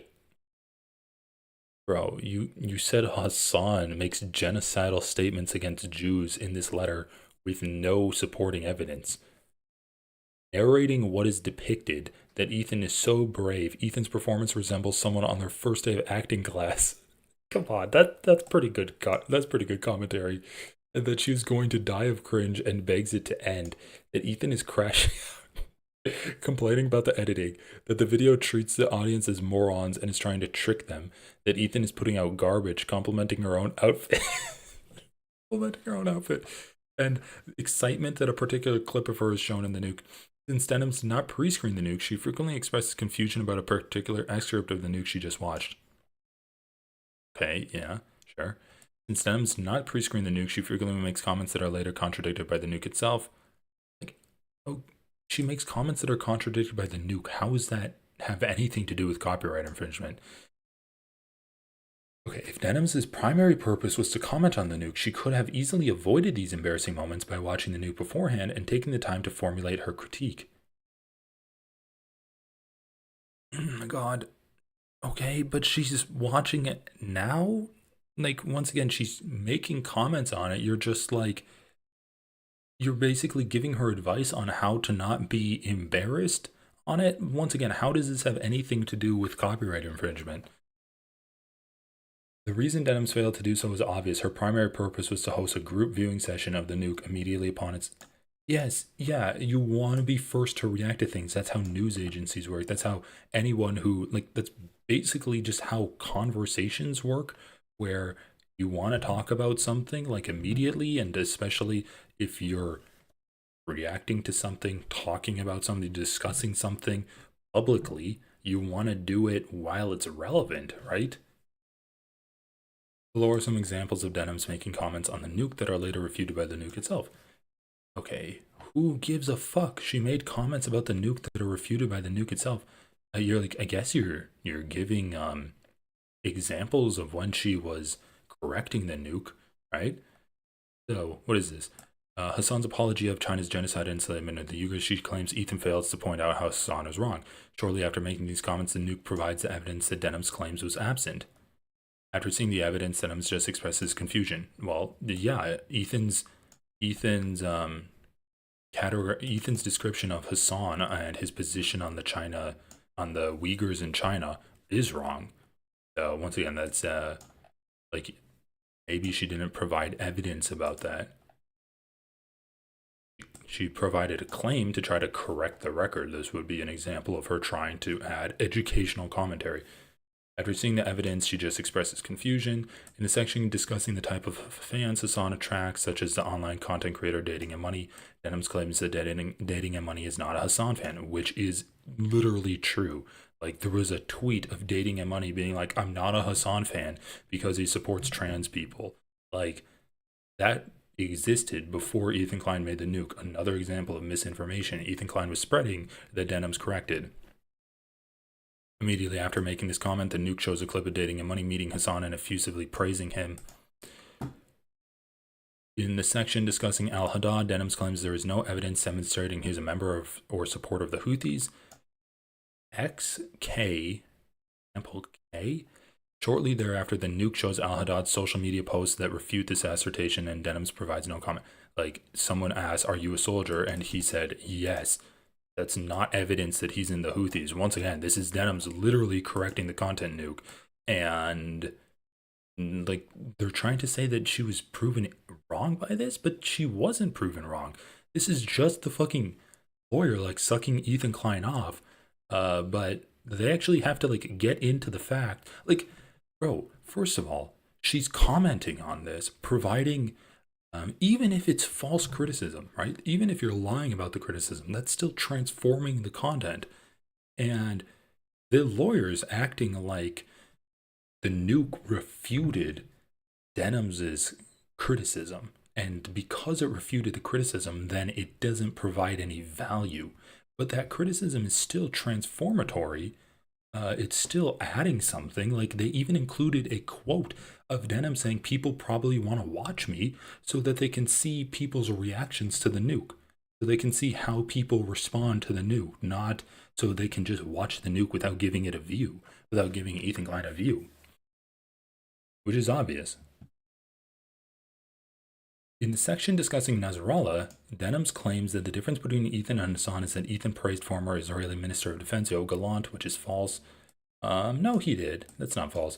And Hasan never praised Nasrallah. Immediately after making the claim, Denham's plays an excerpt of the nuke, okay, where Hasan praises Nasrallah. No, he doesn't. He said Nasrallah is smart. I mean, if you want to consider that praising, then... like, I guess people have been praising Tucker Carlson over the week because they are talking about how smart he is, but he's just an evil motherfucker. When he humiliated Ted Cruz on his podcast, they're like, oh my God, like, Tucker Carlson's actually a smart, effective interviewer. He's just completely evil. Like, you would say that that's praising, right?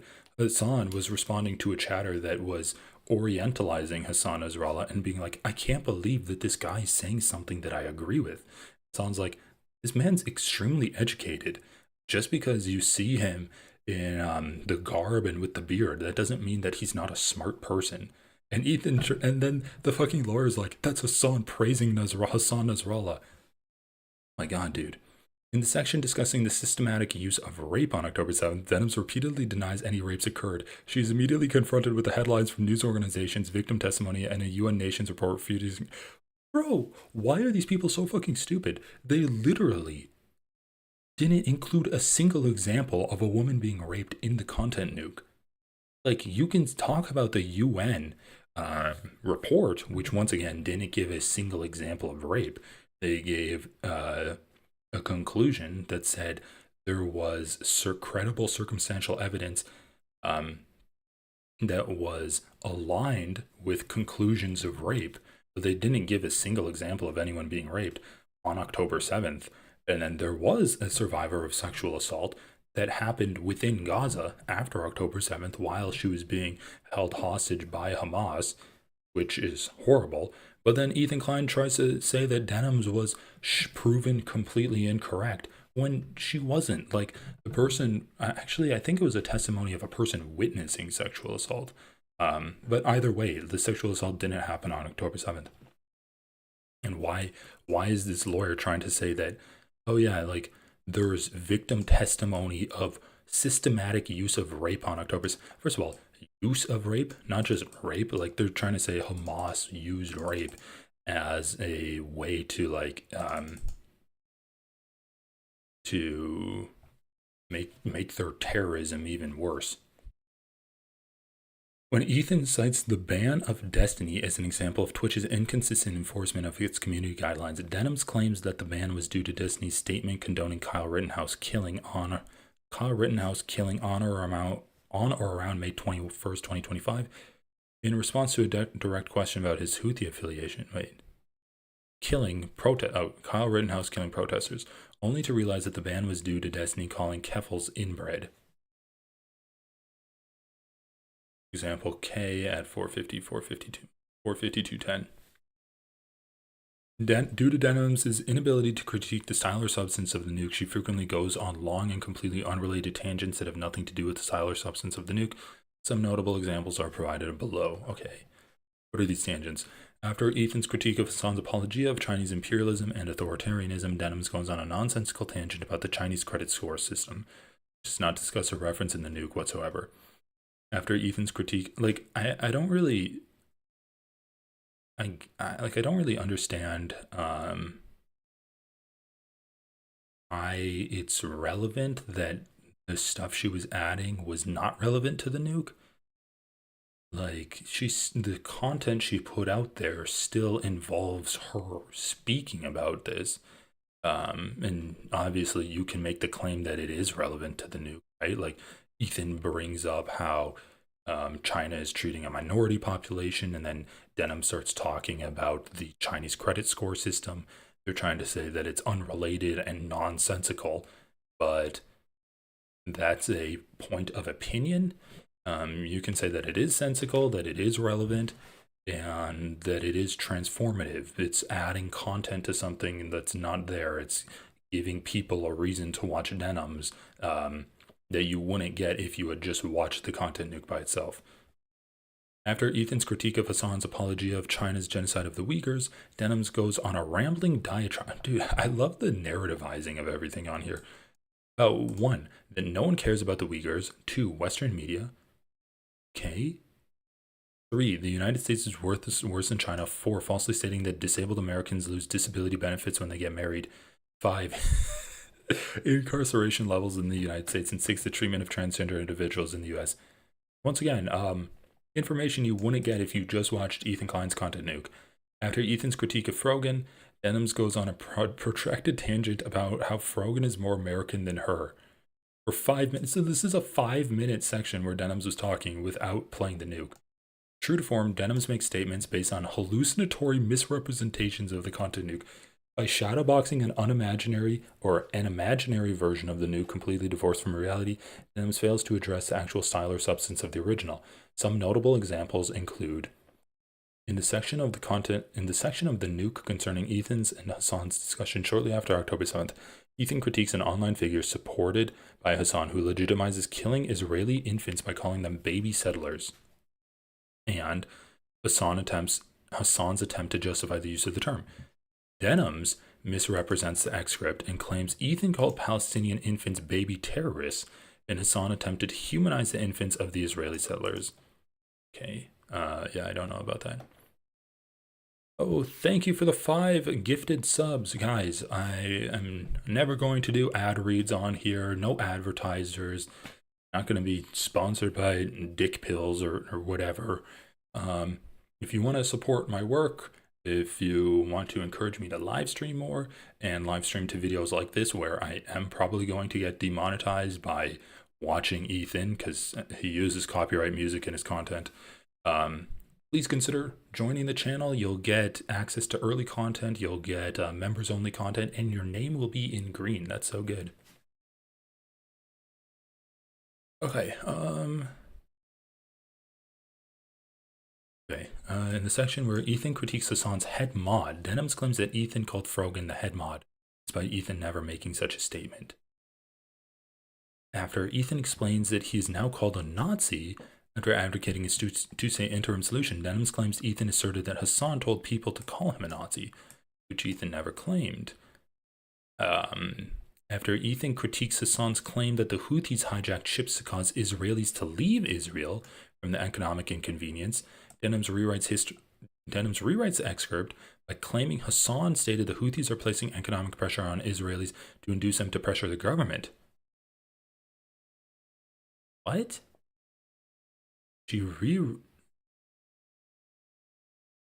Hasan never actually wanted the Israelis to leave Israel. He said the goal is to get them to the goal is to make Israel a bad enough place where they'd want to leave Israel. Like, that's not rewriting the excerpt, that's explaining what Hasan meant. Like, dude, they're literally just giving examples of how Ethan was corrected by Denims and how it was important information that Denims was providing in her commentary. Like, she's literally explaining ways that Ethan Klein misunderstood or misrepresented Hasan or the facts on the ground or was spreading misinformation, and Denims is going in and actually explaining why it's not correct and giving the audience the truth, and they're acting like that somehow makes it more, like, makes the claim of copyright infringement more relevant. You're literally explaining how she was departing or how she was using like transformative aspects to make the content more educational and make it more about her and a different kind of like form and substance than the original. Oh my god. Okay, guys. Okay, we're almost done with this. After Ethan shows photographs he took in Israel of Mizrahi Jews preparing and selling hummus, Denims makes the bizarre claim that Ethan is assuming they are Israelis, despite Ethan having just explained that they were photographs of Mizrahi Jews from Israel. Don't give a fuck about that. Again, true to form, Denims repeatedly makes brief, lithe, and unsubstantiated assertions throughout her group viewing session of the nuke. The vast majority of these remarks are misleading or false. Denims' unwillingness or inability to substantiate her assertions further emphasize that Denims' primary purpose was not to critique the nuke, but to provide a substitute for it. I mean, then why the fuck would she talk at all? If the opposite were true, Denims would have taken the time to compile the evidence to substantiate her assertions. Examples include 1. After Ethan critiques Hasan for employing rhetoric that reveals he does not consider Israelis to be human, Denims makes the conclusory assertion that Ethan defamed Hasan without any further explication. Frequently, Denims claims that Ethan uses clips out of context, yet she never shows or explains the omitted context. She never shows the explained or omitted context. Well, it sounds like she did here, like in this one where Ethan critiqued Hasan for claiming the Houthis hijacked ships.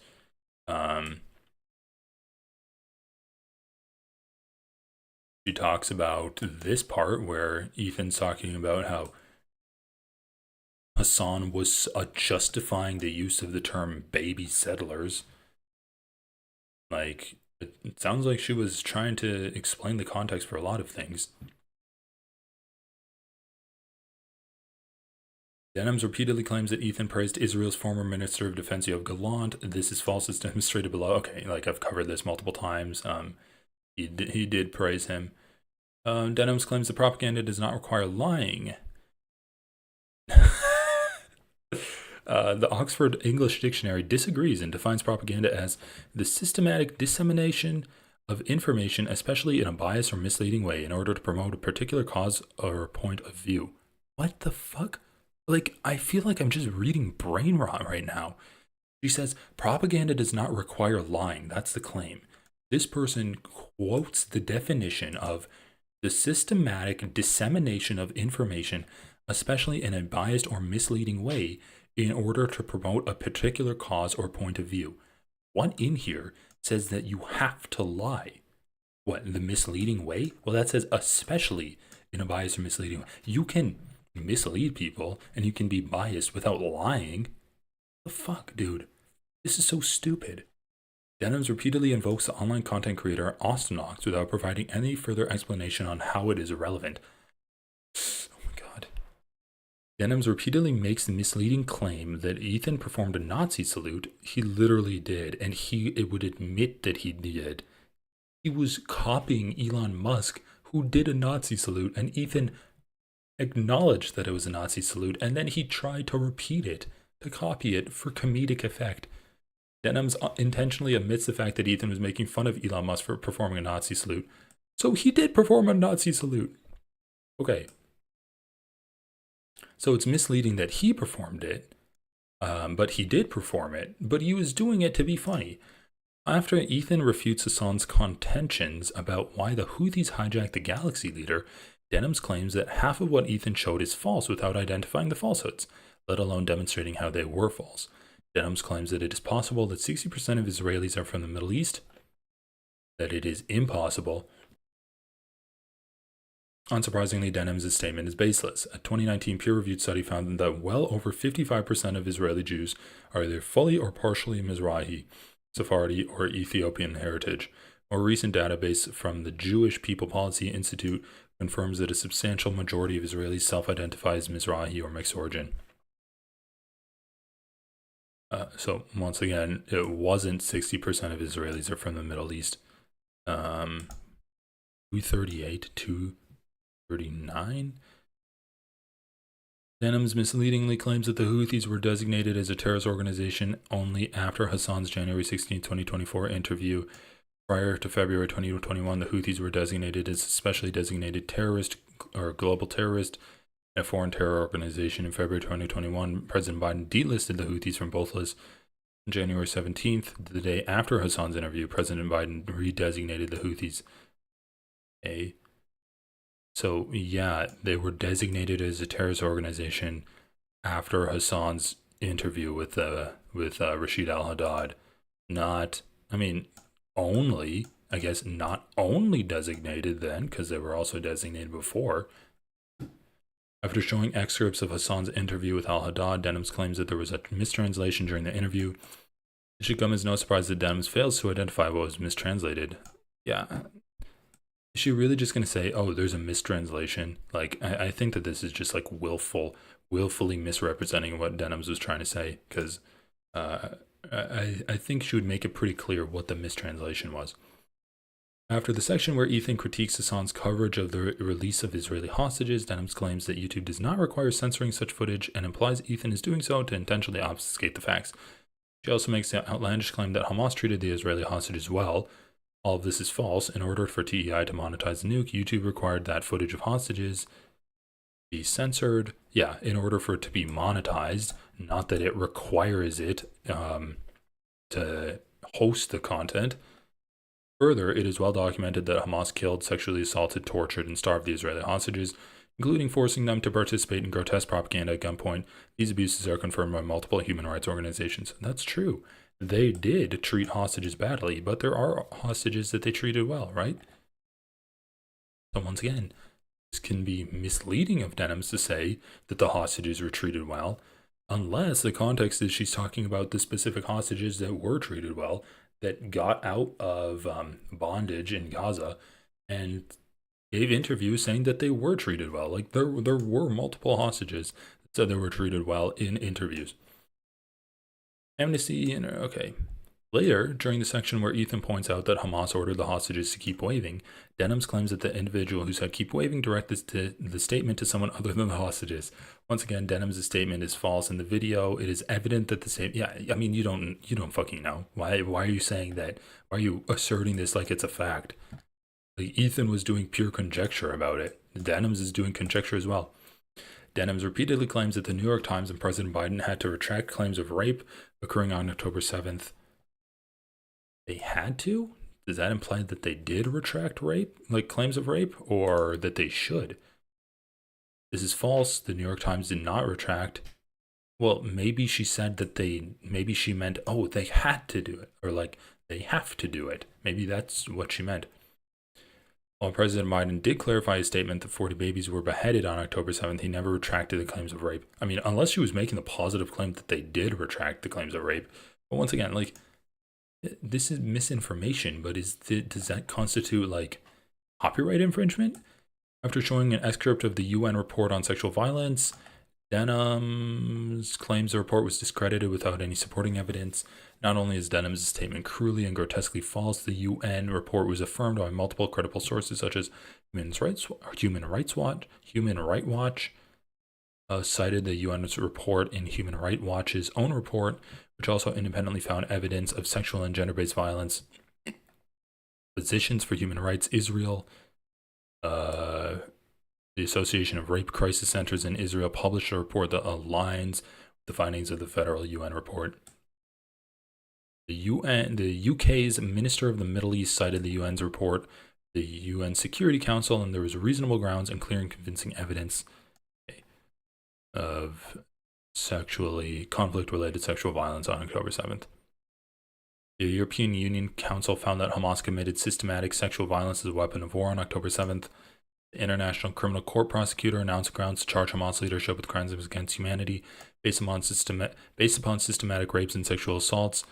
When Ethan discusses Frogan's statement that Jewish soldiers in the United States military would get PTSD, Denims claims Frogan apologized for the comment immediately afterwards.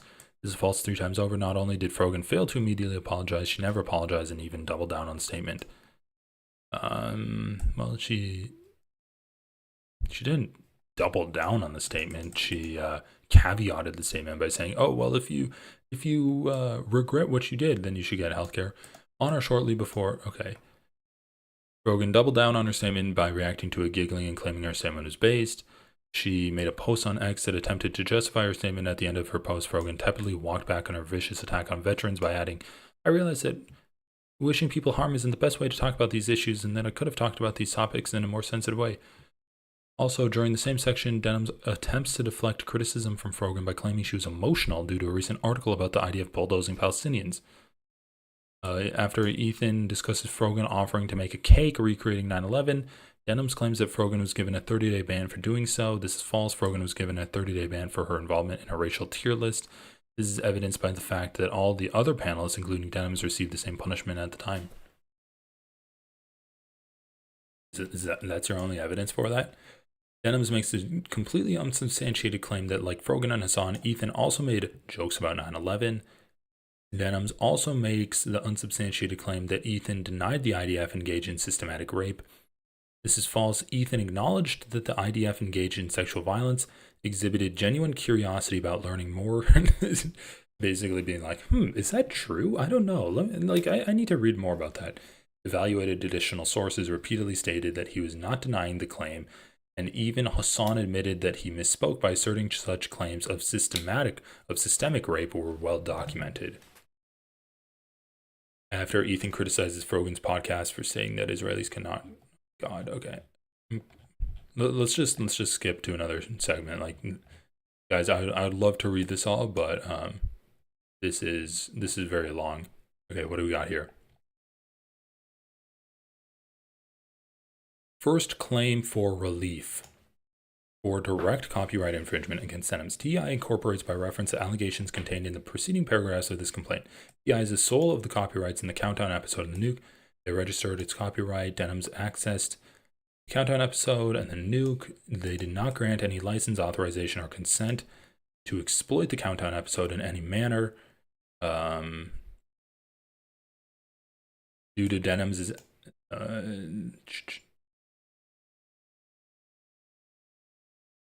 constituted an unauthorized reproduction, public performance, and derivative work of the Countdown episode on the nuke in violation of... I mean, bro, they literally spent the last 30 or 40 pages talking about all of the misinformation and half-baked claims that Denims was making. And now you're trying to say that it was a derivative work of the nuke? You're trying to say that she's went on unrelated tangents during her viewing session of the nuke? Then why would you include the unrelated tangents if you're trying to say that it's a derivative work? They're like, oh, this section she went on for 10 minutes, that she went on for 12 minutes, was completely unrelated to the nuke. So it's actually completely derivative of the nuke. That seems to be conflicting. The TI has suffered damages in an amount to be established at trial. Due to Denims' acts of copyright infringement, Denims obtained profits she would not have realized but for her infringement of TI's copyrights in the Countdown episode on the nuke. Denims' acts of copyright infringement were done with actual or constructive knowledge of TI's rights, such that said acts of copyright infringement were willful, intentional, malicious, and or taken with reckless disregard for TI's rights. Second claim for relief. Oh, this is the issue snark mods. Prayer for relief. Wherefore, TI prays for judgment against Denims and H3 snark mods, collectively defendants, as follows: that TI be awarded defendants profits plus TI's losses attributable to the defendant's infringement of the Countdown episode, the exact sum to be proven at the time of trial. The TI be awarded defendants' profits plus TI's losses for the nuke, reasonable attorney's fees and costs. They be awarded prejudgment interest as allowed by law, and such relief as the court deems proper. Jury trial demand. They demand a jury trial on all issues so triable pursuant to federal rule, the 7th Amendment of the United States Constitution. The United State Constitution. So this is a 79-page complaint. What are these other PDFs?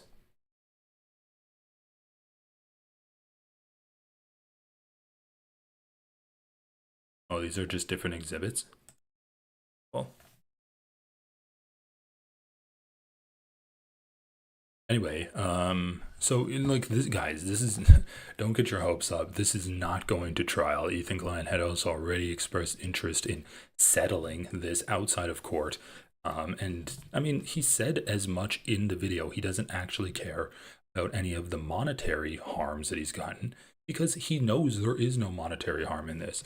What he wants to do is be able to basically get a win over Denims, get her to admit defeat in one circumstance or the other. I mean, I guess this is just the lawsuit towards Denims. I guess he's also going to sue Frogan and Kaceytron, which is cool. But anyway, basically, he just wants to get Denims to be like, okay, I'm sorry, I'm never going to cover you again, which is basically the exact same terms that he settled with Ryan Kavanaugh, the guy that was suing him for defamation or thing there. So anyway, it's pretty interesting. I think that he doesn't have a case, but there is probably going to be a judge that has to decide this because obviously issues of copyright infringement are not cut and dry. Anytime you get into the artistic side of things and you're like, okay, well, was this transformatory enough? Is this a different enough work that the person really doesn't have any right in going after them? Or did they even do enough damages to Ethan Klein? I don't think he can, if we go back and we look at the 4 different factors that they looked at, I don't think you can really argue that this was a replacement for the work. I think that it was substantially different in terms of Denims adding commentary to it. It was a different format. a different purpose. I don't think you can really establish that Ethan Klein lost money due to Denim streaming this, because as I said before, and as Ethan Klein's lawsuit is set up, the people that watched Denims didn't actually weren't actually watching. They would never watch it on Ethan Klein's channel. They would watch it through other people, let's get it right, people that Ethan Klein is fine with watching, like Asmongold, the fucking XQC guy, and other people that were listed, yours truly, that were listed in that list of reactors that were going to watch the nuke, that Ethan Klein didn't suit. So there are other avenues that Ethan Klein felt like was fine for people to watch. So I don't think you can actually establish that he lost money as a result of this. You can say that like she reacted to the entire thing, and so that's fine. But at the end of the day, like, she provided enough commentary. She literally said that people wanted to watch her react to it. They wanted to see people disagree with the video. So, like, I don't know. I really don't think he has a case here. But maybe, like, this will be seen by a judge. I do think that this is a substantially different letter than Mudahar and Ethan Klein's letter, where it was literally just a fucking joke, where they're like, oh my god, Noah Samson is defaming us by saying we support genocide, and literally every one of Noah Samson's claims are backed up by other aspects of his video immediately after. This seems like more effort was done, even though I think this is still a fucking joke. It seems extremely amateurish to me. But, you know, Ethan Klein has actual experience in the field of copyright infringement, so this might go to court. This might be, I don't know. I don't think it'll be settled, because why would Denim's lawyer want to settle with Ethan Klein outside of court when it's such a flimsy case? But it does seem like Ethan's like willing to take it to court. That'll be interesting. All right, well, this is so typical of Zios. People don't like me. I must use coercion to punish them for this rather than doing anything to make myself a decent and likable person. Well, I mean, it's just kind of like people that can't defend themselves in general. And Ethan has been making enemies with large swaths of the internet for a long time now. And I think he's kind of given up on making himself more likable and trying to expand his audience outside of the oh fuck Hasan audience that people like Destiny and right-wingers already have. Guys, Hippo Stabber has years of experience, more than any chatter here.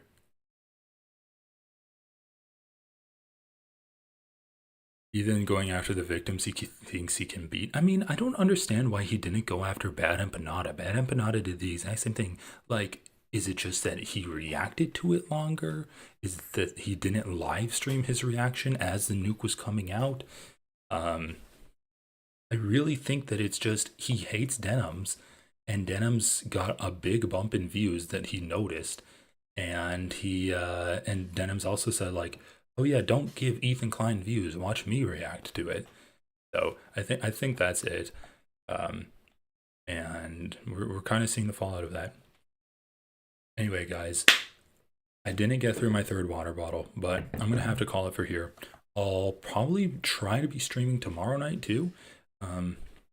We can dive into this further. I also want to go over Ethan Klein's reactions to Israel and Iran, because that's crazy. So guys, I'm gonna go. Thank you so much for watching. Once again, if you want to support me, please consider subscribing to the channel or even joining as a member. But subscribe to the channel, like the video. That doesn't cost you anything, and it helps out a big amount. Okay guys, I'm gonna head out. Everyone have a great rest